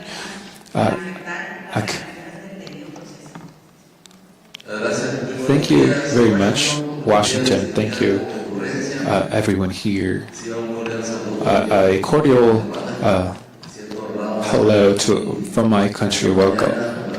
Thank you for inviting me to this 5th summit against trafficking. And I think everyone, especially the association Buscando Héroes through Kaleido and Rocio Rosco for her invitation. A cordial applause, please, for them.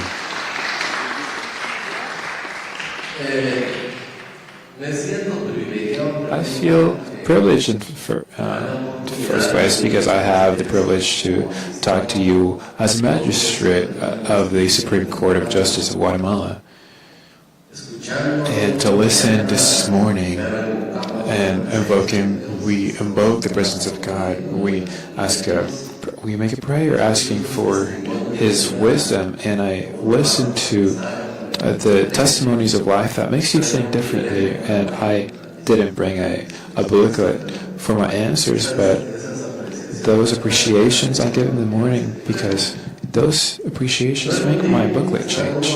And it's not the same to be in one organization that administers justice to a jurisdiction, to listen to those testimonies of life that you get shared. And that made me be more conscious of the reality that we live in throughout the world, because this is a transnational crime. We Guatemalans live it, you here in DC live it, and that like that in the entire country, and that makes me commit as a magistrate of the Supreme Court of Justice to keep fighting to eradicate that crime that really affects the world in our society.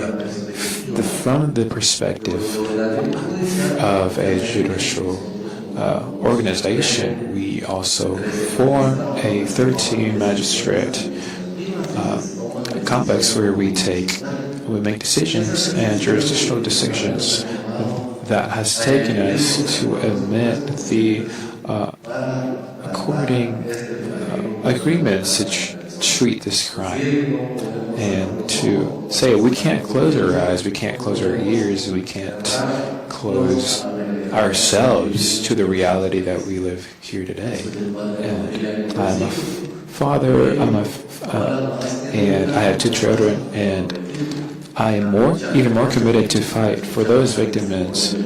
For those victims, we've already listened to Lupita's testimony, and that makes my bones shiver to listen to that testimony.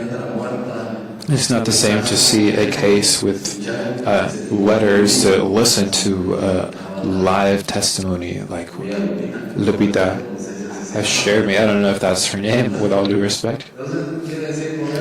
But as to say, we are going to give a greater, what it is, push to this topic. To our victims, we're going to give them more attention. The topic of victims about this crime, human trafficking, from our magistrates, and this being a institution of politics, because this is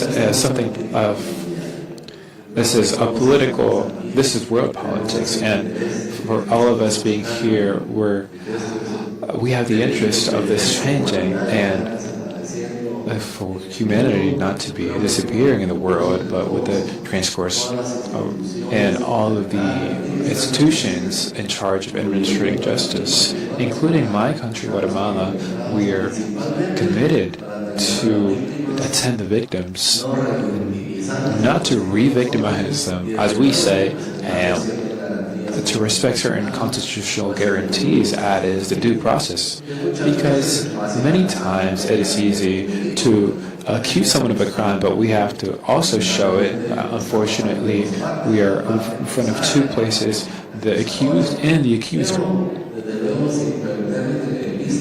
And without losing the perspective of fighting for the victim and also fighting for the constitutional guarantees as due process and the right of defense that is so sacred and constitutional in a constitution of the Republic of Guatemala. Thank you. Thank you, Mr. Magistrate.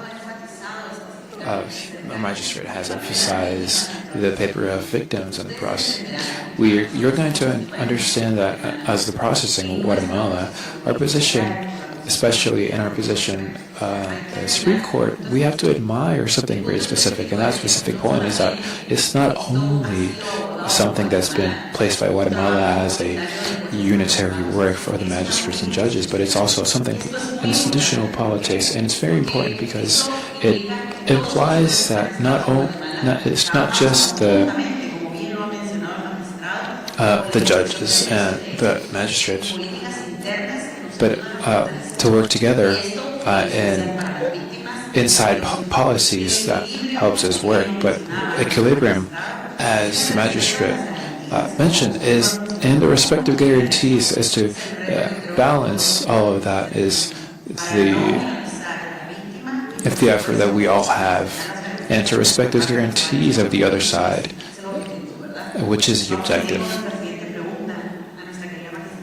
We're going to continue with our questions with Magistrate Jenny Alvarado. With the victims of the penal system, what would you consider the main practices that would strengthen and guarantee a reparation that is central to the needs of the victim? Thank you, Sarita. First, I want to thank God for this day, for this great opportunity that we have in this country to open their doors to listen to us and to share what our accomplishments are and our obstacles as well as a country, and as a country, that you don't lose faith, that you are committed to fighting this crime and to prevent and punish as well, and in a way to take each other by the hand and united against this transnational crime. And because many times our obstacles are similar, and it's going to be a big help to eradicate this crime. I want to thank Rosie Orozco. Dear Rosie, thank you for the invitation. You are a great person. You are a image of leadership and unity, and you are contagious in that way because we want to be committed and raise our hands. I also unite myself to united in that fight against human trafficking. Thank you, Rosie. Thank you for everyone that's also believed in her and supported. I shared it last year. I came, and it was very interesting. I left with a different mentality that I came. I went to my country and I shared what I observed here and what I learned here. And I came back. And I'm completely convinced that an important aspect is the sensibility that we have with this topic. As jurists, we have the case and the files, but listening to the testimony of a victim opens our understanding and also our hearts. That makes us understand, and without the institutional commitment, and without the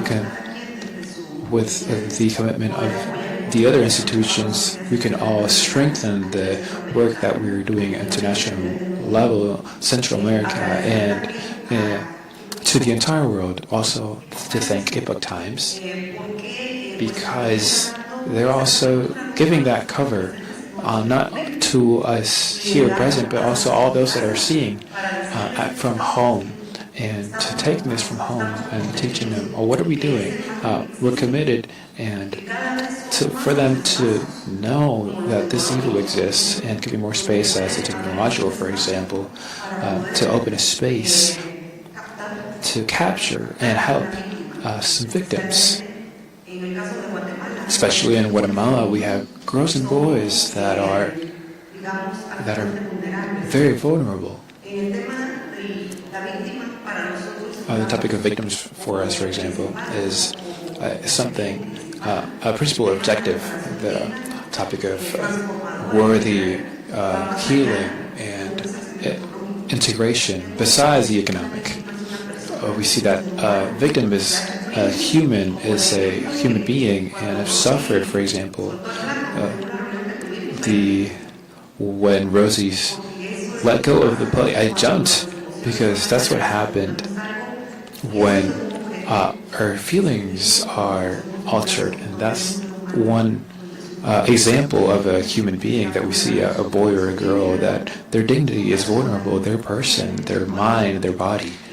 And sometimes we think it's going to take time to restore, but the example that she gave motivates us so that we wouldn't lose faith for that committed work in our case through the law and through the work that we do, so that we can consolidate those human rights so that this boy, this girl has the victims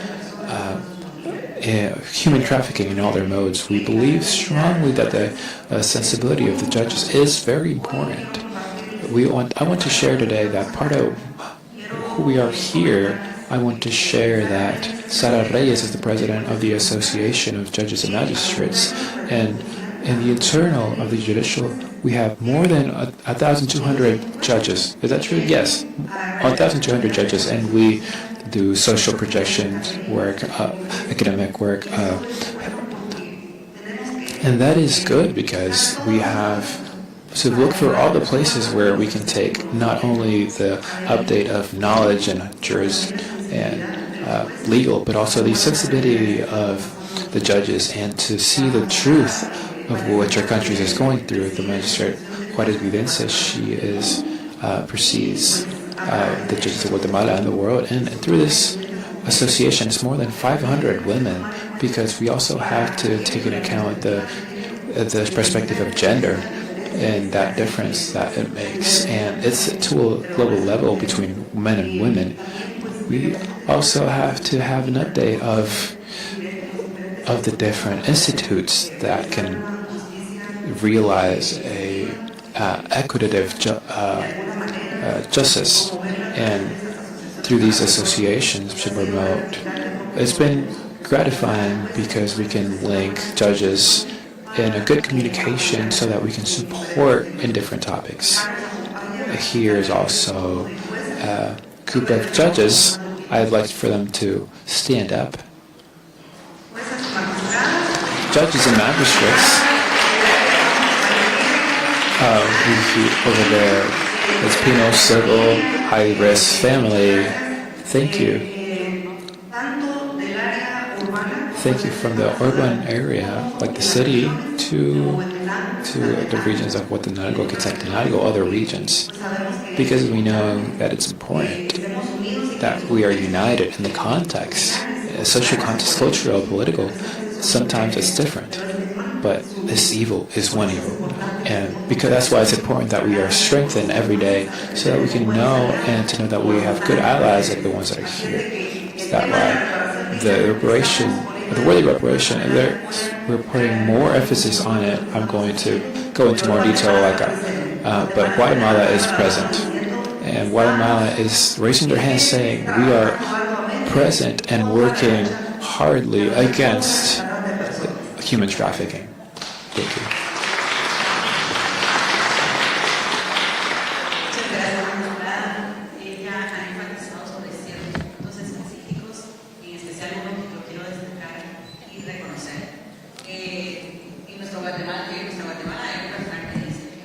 I would like to say that in our Guatemala, we need many. It's not just a one-person job. And especially our current Supreme Court, he has been very emphatic so that we can continue to work in specific objectives, and those are of interest to all. Human trafficking is not a different objective. It has been one of the main objectives of Supreme Justice. And that's why we're giving these sure steps to assure, and like places like this would allow us to give us this platform to strengthen this point. Also speaking that not only one person is going to be allowed to do the jobs. Our next question is for the forensic sciences. How do forensic sciences contribute to crimes related to human trafficking, and how can they impact the expert witness report in cases like this? Good morning to all of you. I am happy and blessed Thursday.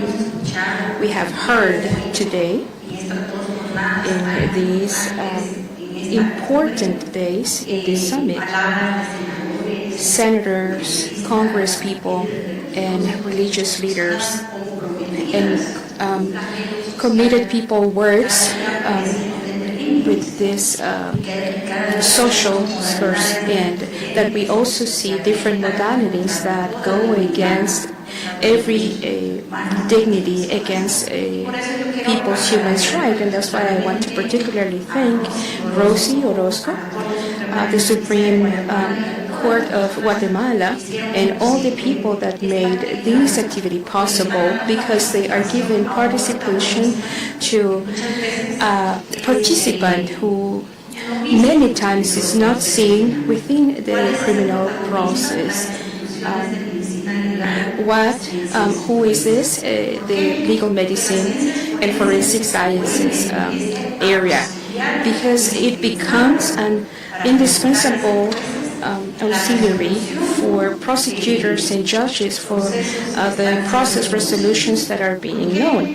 And why? Because through forensic sciences, we many times, not only the witness testimony is enough to credit those violations and crimes that are denounced, but it's also other means of investigations are missing that reinforce what is being said. And here is when forensic science and criminalistics and legal medicine have a true impact within the legal process, because they will not only certify their testimony, but in many times they will also have the voice of those victims, because maybe one person is in a hospital, we can't identify them, we don't know who they are, and this forensic science come through different disciplines. They can come and help in the identification of that victim. Also, forensic sciences have a very important impact within the legal process, because they can help a judge determine which those sexual agressions were, and what are those physical signs, and through psychological evaluations, they can determine what harm that person has faced, given the constant abuse they have suffered. What has the psychological process that has been implied has been to submit that victim. And also forensic sciences and criminalistics have to do with the handling of those indicators that are found during this process. Remember, we have seen it yesterday. I was very impacted by what one person said, and I will make mine his words when he said that criminals are not humanized anymore, but are more technological because they're hiding behind a computer, behind a device. And I was very impressed by that because we are in an era of change. The internet era is changing the world, and that's something we are facing. And that's why institutions, it is necessary that institutions like forensics and legal have the opportunity to share with you in forums like this so that you can also involve institutions who have an impact against human trafficking and in the fight. That's why I am very thankful, because you also had the opportunity to see. We had senators, congresspeople, religious leaders, very committed organizations, even victims who have shared with us their experiences. But there is also that actor that is very important, the legal forensic sciences institutions, and as we can see in many TV series, the CSIs that we can, in each of the words, in Guatemala, in ASIF, which is the legal medicine, National Legal Medicine, which is the organization that helps justice through many disciplines. And we help to solve these crimes even more, these impactful crimes, because of the aftermath that lives in the victims. Sometimes they are very difficult to repair despite the state's efforts. They can become impossible to repair. Thank you, Doctor. Thank you. Something that I would like to highlight of your answer you gave is something I have to recognize within this summit. This process gives us the opportunity to find the best help that we can implement in our countries, because this is a transnational problem. It's a regional problem. How can we go further, be better prepared, because you know that criminals won't stop. Criminals, as she said very well, they find different ways to be more invisible before justice, so that it is more difficult to identify and individualize them, prosecute them, and also to minimize victims. And the fact that the victim is not alone in the justice service, and as we were saying, not only their testimony, they try to discredit them or humiliate them so that their testimony is not credible. That's what we're saying, not leaving them alone, but to strengthen them through sciences to help this testimony not only be completely valid, but also supported and backed up. Very important. Thank you. We're going to go to the second question. This is a question that is going to Magistrate Morales and Juarez. This question is specifically about the judicial practices. Which ones do you consider good practices that can strengthen the justice's response, and how can they contribute to guarantee a more specialized, sensible justice and oriented to their protection? Thank you. We are very respectful of the judicial independence and judicial resolutions. Nonetheless, we consider that because we're talking about a crime, of this crime that is human trafficking, we are going towards specialization in academia so that we can get more sensible justices in this topic, to give them more knowledge in informatics, because they need to comprehend how these criminal organizations operate. That means that the judge needs to be open and to have that full knowledge. At the same time, we are also going towards the goal of the creation of an electronic file. These will come to expedite the procedures. We already have about 150 justices with this electronic file, which also is accompanied with notifications and signatures, electronic signatures and notifications. And these are some of the good practices that we are going forward and also strengthening in our justices. Can you hear me?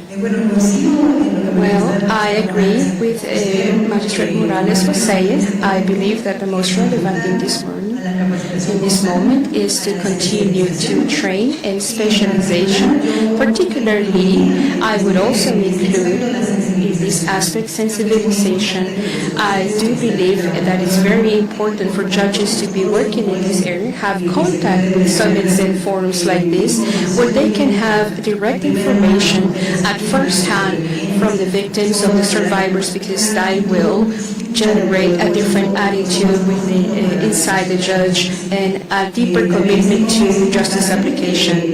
That's why I also believe that interinstitutional tables are important to coordinate procedures and to facilitate the different types of processes and to remove some blockages during the process to expedite judicial resolutions. Thank you very much, magistrates. It is important what you are revealing in this opportunity, and I am speaking to this as a judge, as you would be able to understand. We're just simple human beings, as we all are.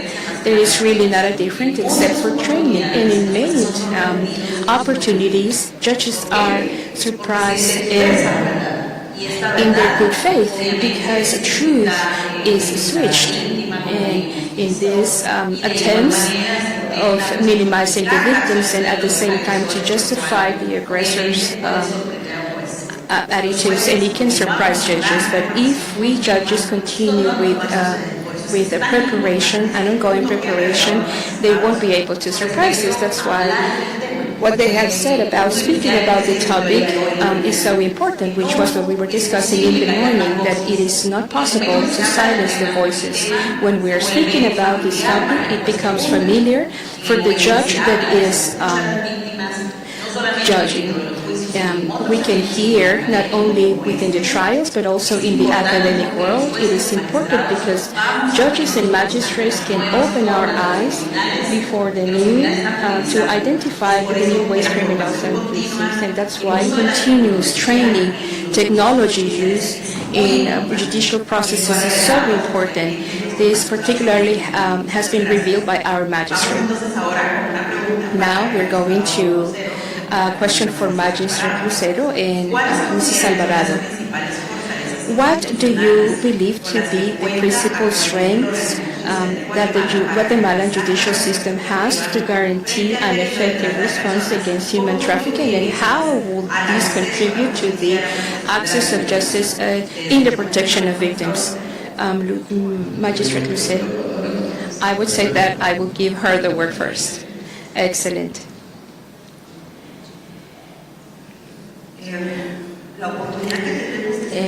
The opportunity we have to be directing an state power, I said it before, it is a great commitment, but we will do it well, and we will accomplish that if we know that we aren't able to advance alone with the problems of our countries.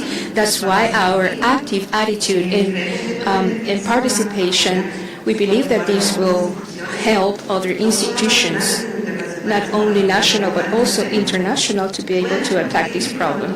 I will share that when I took office in October, it is also that the jurisdictional topic, it is administered by the judge, but I am also in front of a commission against human trafficking, and we started visiting safe houses and shelters. And when we went to those places and heard their stories and we got to know the survivors, it was something that struck our hearts. of course, we have the understanding without leaving the impartiality objective aside. But yes, the consciousness that we have human traffic people that have been victims of this, and it is also true that the imposition of a sentence, restoration is not only physical but also spiritual and mental. Manuel Dubon is also here, and I mentioned him the release, and I want an applause for him because he is a Guatemalan hero. He opened his shelter house, and as they're saying, we went into even the kitchen, as it said. We shared with the girls. We painted some drawings with the girls, and I will share something personal. A girl, when I saw them painting, told me, and they gave me crayons. I said, "What do I draw?" And she looks at me, and she said, "How do you feel today?" She was 10 years old. "How do you feel today? Are you happy? Are you sad? Why don't you think about a happy moment? You can draw that." And it was so incredible to see a person who has suffered so much gave me this wonderful suggestion. I saw Marisol Morales from the other side with a face, an expression that I keep in my heart. Those are the images I have into account. To do your job with conscious and motivations to be willing to make changes, because that's what we need. We need to make changes. Yes, we are in an institutional center that is led by the president, also the victim protection center, and there are several other offices and several other institutions, and there we talk about different problems that we face as institutions and as countries, and we also generate responses to generate those changes. I want to share that being at the Supreme Court, it is not only a professional challenge, but also to be able to generate a change in which we can open up spaces where what we require is more sensibility, more compromise, more consciousness. And through that channel, we have been able to speak about penal measurements. That means, how do we guarantee the restoration after a sentence? Because the victim says, yes, it is, they're going to jail, they have been sentenced, but what happens with their health? What happens with their emotional? How will the psychologist and the doctor intervene if medicine is needed? What happens with the victims? This is important, and that is, since then, how we have generated these projects that are going from 2024 to now. We are now launching a guide with procedures on how to repair, because this is a very, very hard work with the Supreme Court. Another important aspect we're able to do is to help the judge, because there are state programs that for the judge it is also important to have a guide of programs. The Cooperación Española is helping us with this to make these state programs for the judge to take hand of when imposing justice. And for example, let's identify that, say, well, this program can be applied to this case, because those would be guarantees. And also, Rossi was with us in a judicial summit where we also had some victims, and it was very impactful to our judges because we were able to hear their testimonies. And for them to be able to share with us meant,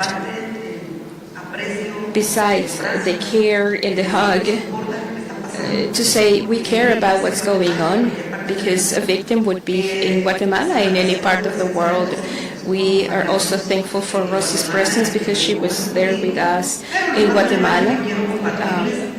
But the most relevant I would like to share is that we have a bill,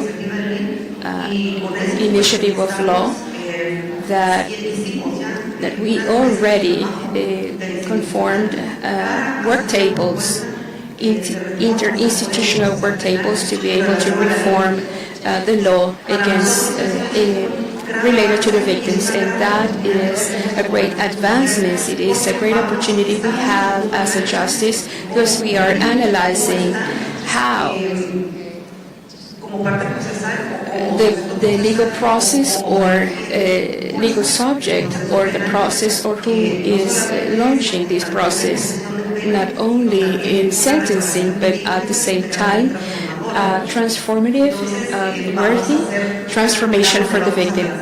We will do an activity where we will launch this proposal to the Guatemala Congress. And I also want to share, we had a conversation with the president, and we were talking about this topic. He says, well, my daughter is a psychologist, and she studied at Cambridge University, and I am very proud to share it, because we know it's not easy. And when we went into a Zoom meeting, she tell us that her specialty is human trafficking, and she is doing research about the psychological attachment from the victim to the attacker. And she's doing such an amazing and important work, and we asked her to help us with some activities in Guatemala. And I'm sharing this with you because in these spaces is precisely, especially in these relationships that we can have with more institutions and more people, we can open up more opportunities to strengthen this topic in actions that can come to strengthen this topic of human trafficking. So as a justice, we have many projects that we have been working on and changes we expect to be made in our country. International participation is also very important. We were in Costa Rica in the update of this international cooperation. We have also received some observations from the Department of State for Guatemala, and we have also been observing and fulfilling so that our institution is able to fulfill the mission of administering justice, and also with that function we want to give the population the peace they need, because there is justice, there is harmony, peace and development for men and women. In Guatemala we have a very high population of indigenous people, so thank you very much. Thank you very much. Please go ahead, Magistrate.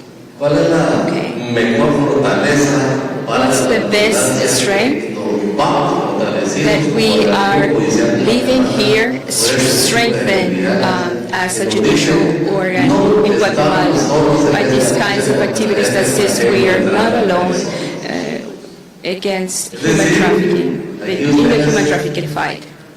To say here or over here with you, there are 4 members of Supreme Justice, and we are represented here by 3 chambers, criminal or 2, civil, and what am I saying? That our strength as an institution and as a justice in charge of administering justice, we have taken institutional policies which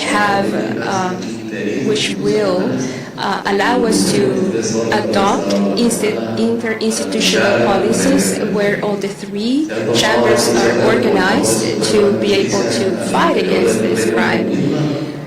Many laws or jurisdictional organs have been created. Justices, as Magistrate Morales says, and we are helping in our judges' trainings, magistrates,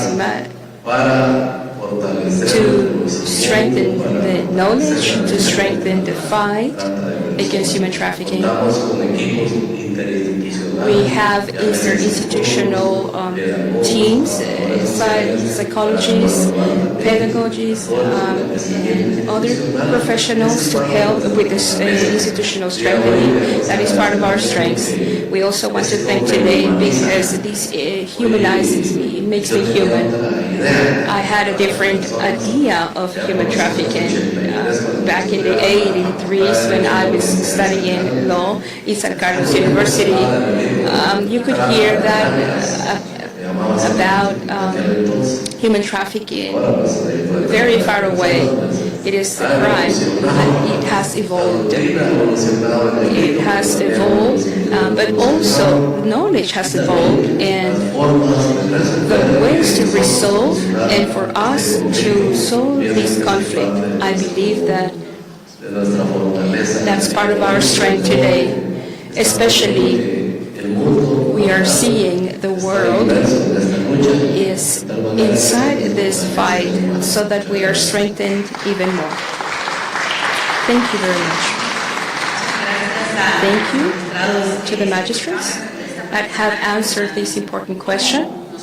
How do we, as Guatemala or justice, respond facing this huge need? To be able to support and help the victim must be one of the strengths of human trafficking fight, especially continuing education as one of the most important elements. And we're almost to the end of this conversation we're having today. We have this forum where you're going to be able to also close with a golden bridge, as it should be. We want to share the main conclusions that from INASIF and a Supreme Court about this important topic. To judge, judging to protect is definitely the central point. We're going to ask these last questions. From this perspective, message important in against human trafficking fight.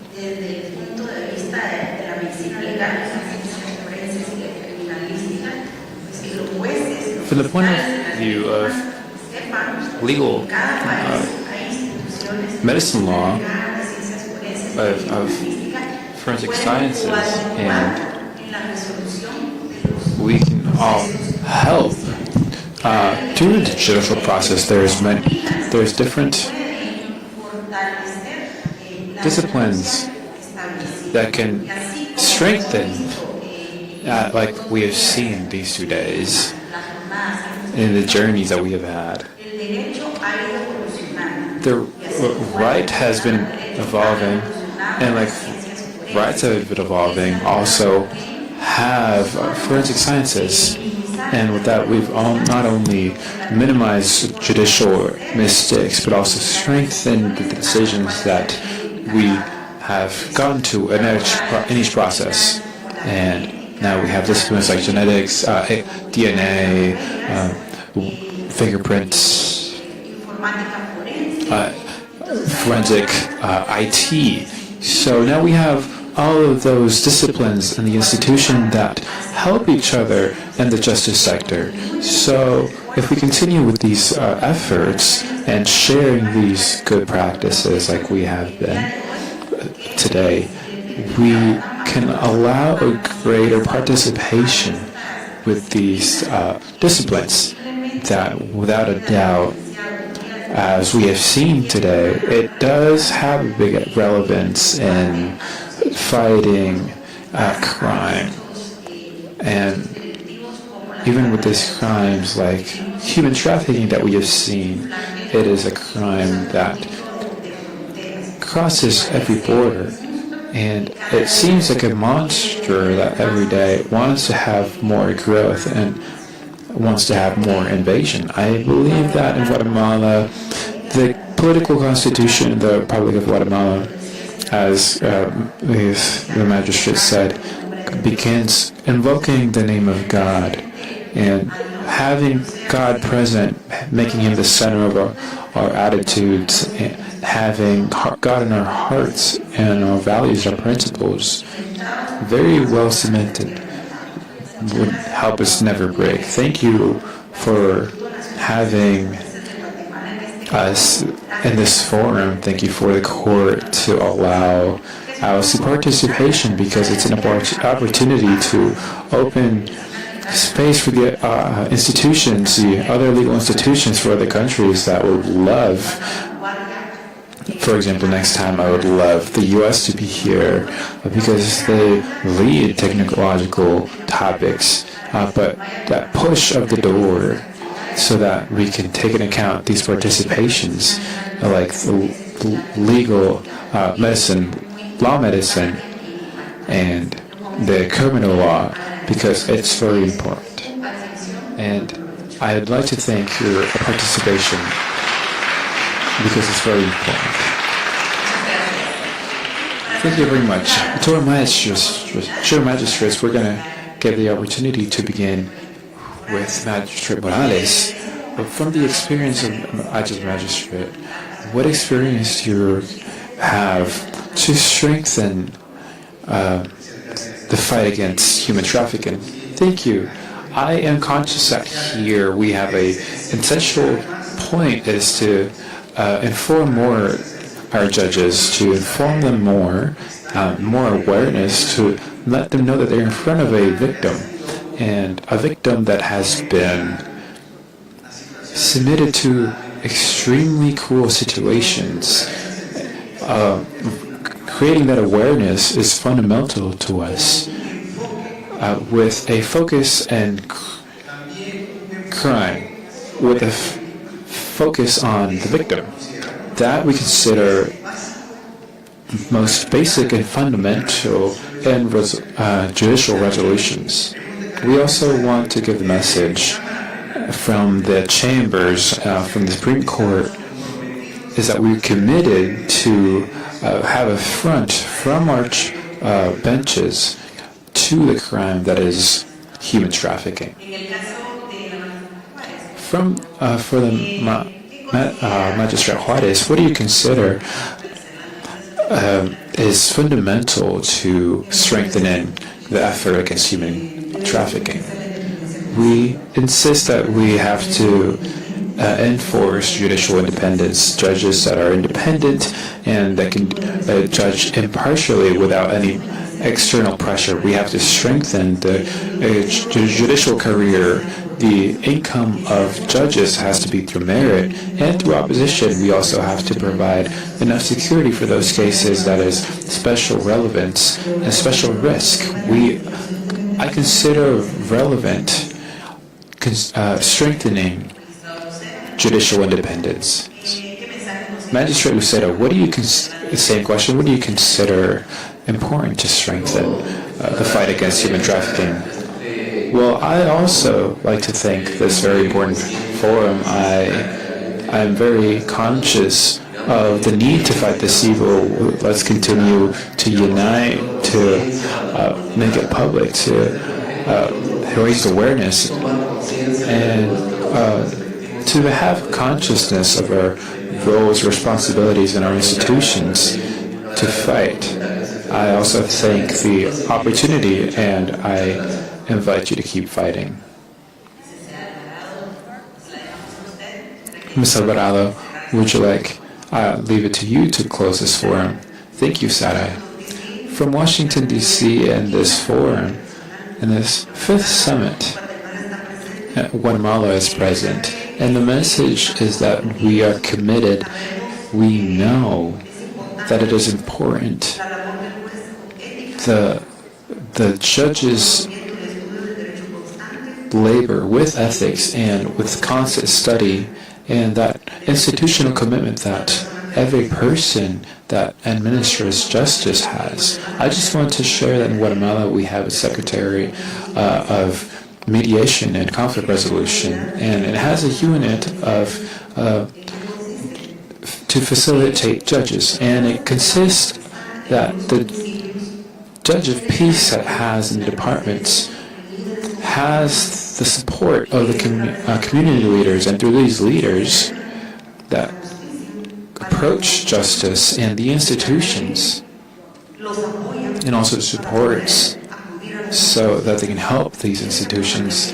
The support and partnership as a Supreme Court we consider very important, because sometimes we don't know the place where the institution is. Sometimes through the same situation of fear, no one reports. And definitely this partnership, we have found out that every part of the Republic has a different context, but the presence of the Judge of Peace in the states, helps the access to justice. The message is to be united, that we are strengthened today and convinced that we want to be heroes, that we want to be committed, and that without a doubt, God will give us the wisdom and the strength for our countries to be a change, so that this crime wouldn't continue. Access to justice is important. We want to share as well that I was with Daniel Gonzalez, and he spoke to me about what he's doing in social media, and I also think that's going to be a fact that in Guatemala is going to be an important work in media and technology. I also, in a visit, I saw in an Euro-American summit about family rights and about human rights in Spain, and other projects in which we are strengthening, and our path is widening. There's still a long way to go, but we also have the firm conviction that we are working hardly so that human trafficking is combated. The body isn't a thing. Life isn't a merchandise. No to human trafficking. Yes to our hard work. Rosy Orozco, thank you. God bless you, Rosy. Thank you for everyone. With this, we have ended our forum. Simply, we don't have any more words besides that to say that Guatemala is committed to fight against human trafficking. And with this, to leave it with this phrase, evil exists, but our God is superior. And God is with us in our mission.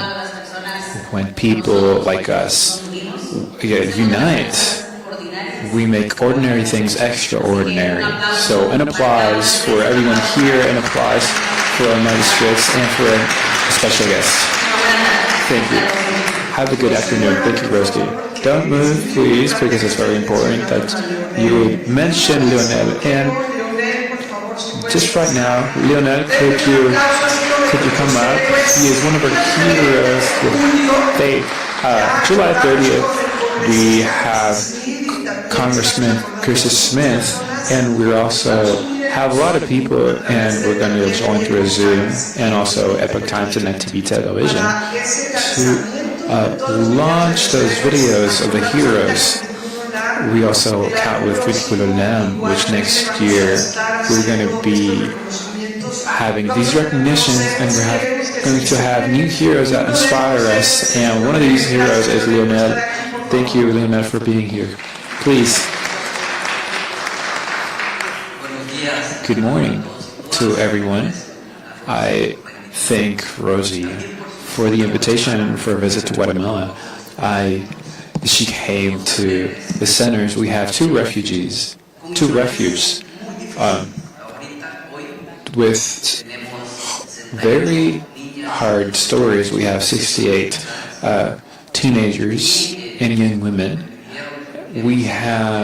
that we've rescued, and when they asked us that the last 17 years in the history of our organization, we have saved exactly 8,554 victims of human trafficking.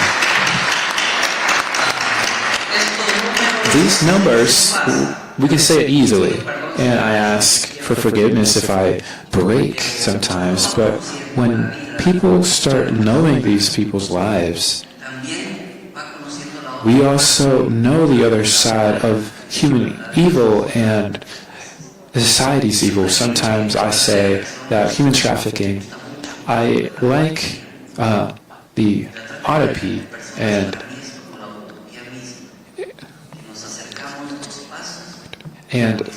human trafficking is like autopsy, and we approach horizons, and it's the same as human trafficking. We assume that we have advanced and we have done a lot, but when we see on the other side has also advanced and gone further ahead, because unfortunately they have more capacity to organize, like even ourselves. And because of that, I want to applaud the magistrates here and the judges on the other side, because this isn't built in one night. This is a product of many years of work in Guatemala. I'm not going to say names, but many years ago I had to prosecute the son of a magistrate after rescuing 16 years, and I was persecuted, and I had to have measures of safety because of prosecuting criminal structures. And I've also attacked narco parties where we have saved girls that are being sold by narco traffickers to exploit girls' virginity. Yes, when magistrates say girls of 10, yes, there are girls of 9 years old, because that's the perversity of these societies. And sometimes, after 17 years, I'm going to speak as I am right now, but these 60-something survivors that we give us a lot of information that we share with the public, and we know how these structures work, and from there we can partner and rescue these girls with judges. And something that's hard that I'm going to detail later is how we start that process of reconstruction and normalization that the traffickers do with a victim, because when a victim comes in with us, they aren't recognized as victims, and sometimes they defend the traffickers.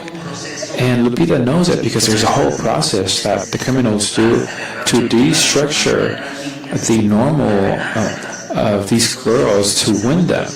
And we do this work with the judicial system and the public minister to destructure that they've normalized, and we prepare them not to manipulate, but we prepare them so that they can face the process, the penal process, and to take those traffickers out of the streets, and we can avoid more girls to fall into these criminal structures. And it's a lot that we do, and I like to thank your attention for more. If you stay, you're going to stay, but we're going to seek more of it later on. Thank you. Adriana de la Fuentes, if you could come up really quickly before we continue to the food. I would also like to thank Adriana that's also here. That one day we got to meet the University of Santander, Enrique Navarro. Enrique, come up 1 second, please, so that we can make this announcement. In Guatemala, we want to offer for them to have the first scholarships that the university is going to give against human trafficking. Enrique, could you mention how many scholarships Guatemala can have towards a diploma against human trafficking that is happening in December?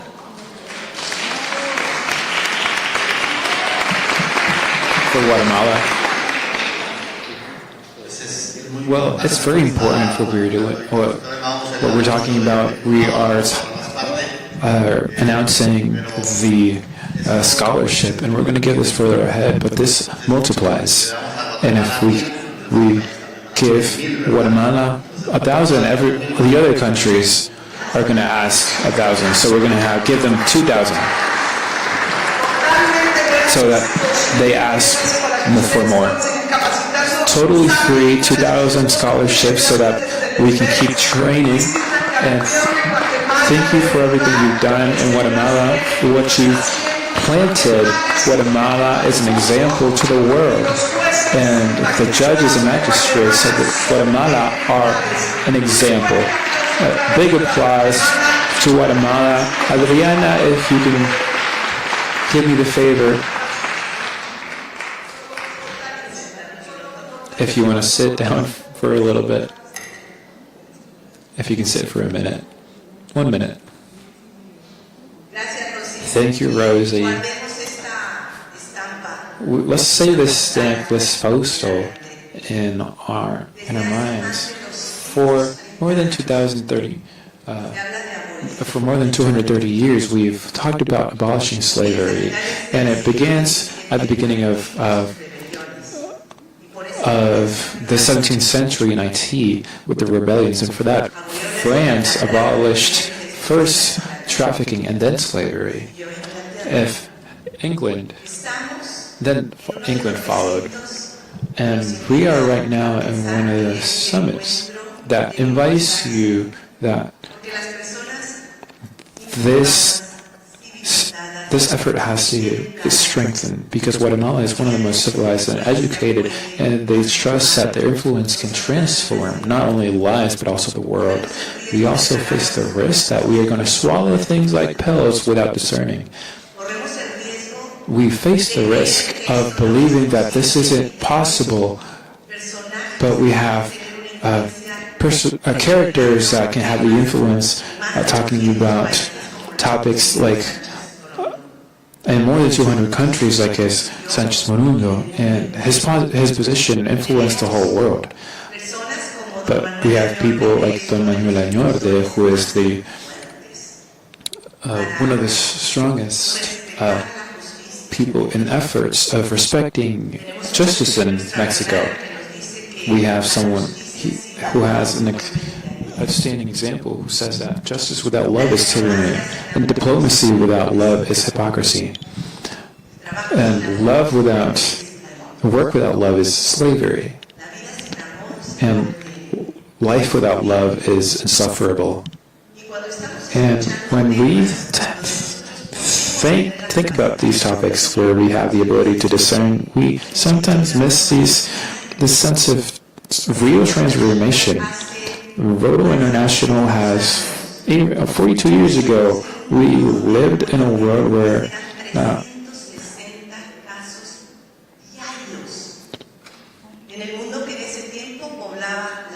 Napoleonitis was everywhere, and now we have more than 8 billion people, and we have 12 cases to a international level.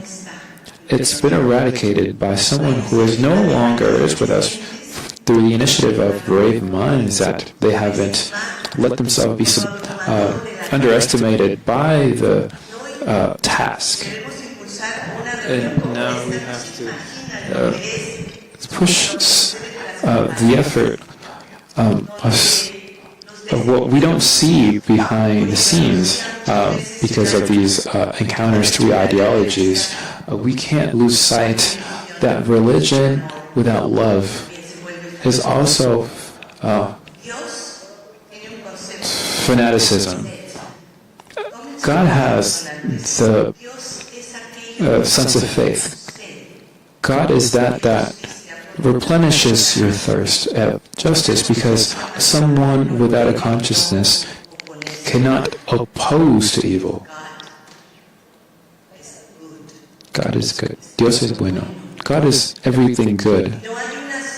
And there isn't just one religion that can unite us to oppose evil and defend evil, but to choose us to renounce. And if we're here, it's because we have renounced other spaces to share what we are and what we know. Let's choose to renounce. sometimes even what we struggle to understand, we can do together. And this encounter, that these circumstances where we renounce to other spaces to be here, it becomes into a mandate. And a declaration that it grows visibility and information and education. Because when we know how to renounce, our choices take power. And like Mexico, many religions can say many things, a pastor, a rabbi, a minister, but two people get together and they always choose. Do you choose this woman, or do you choose this man, or do you choose this person? They don't ask us, do you renounce the other people? Do you renounce everyone else? Because they choose us to choose but not to renounce. Let's then choose to share with the people, with the characters, with faith that we see here today, that we keep seeing. Because Rosie, there isn't clarity many times in how hard it is for you to coordinate, to gather, to forgive, and to advance, so that every year we can gather here.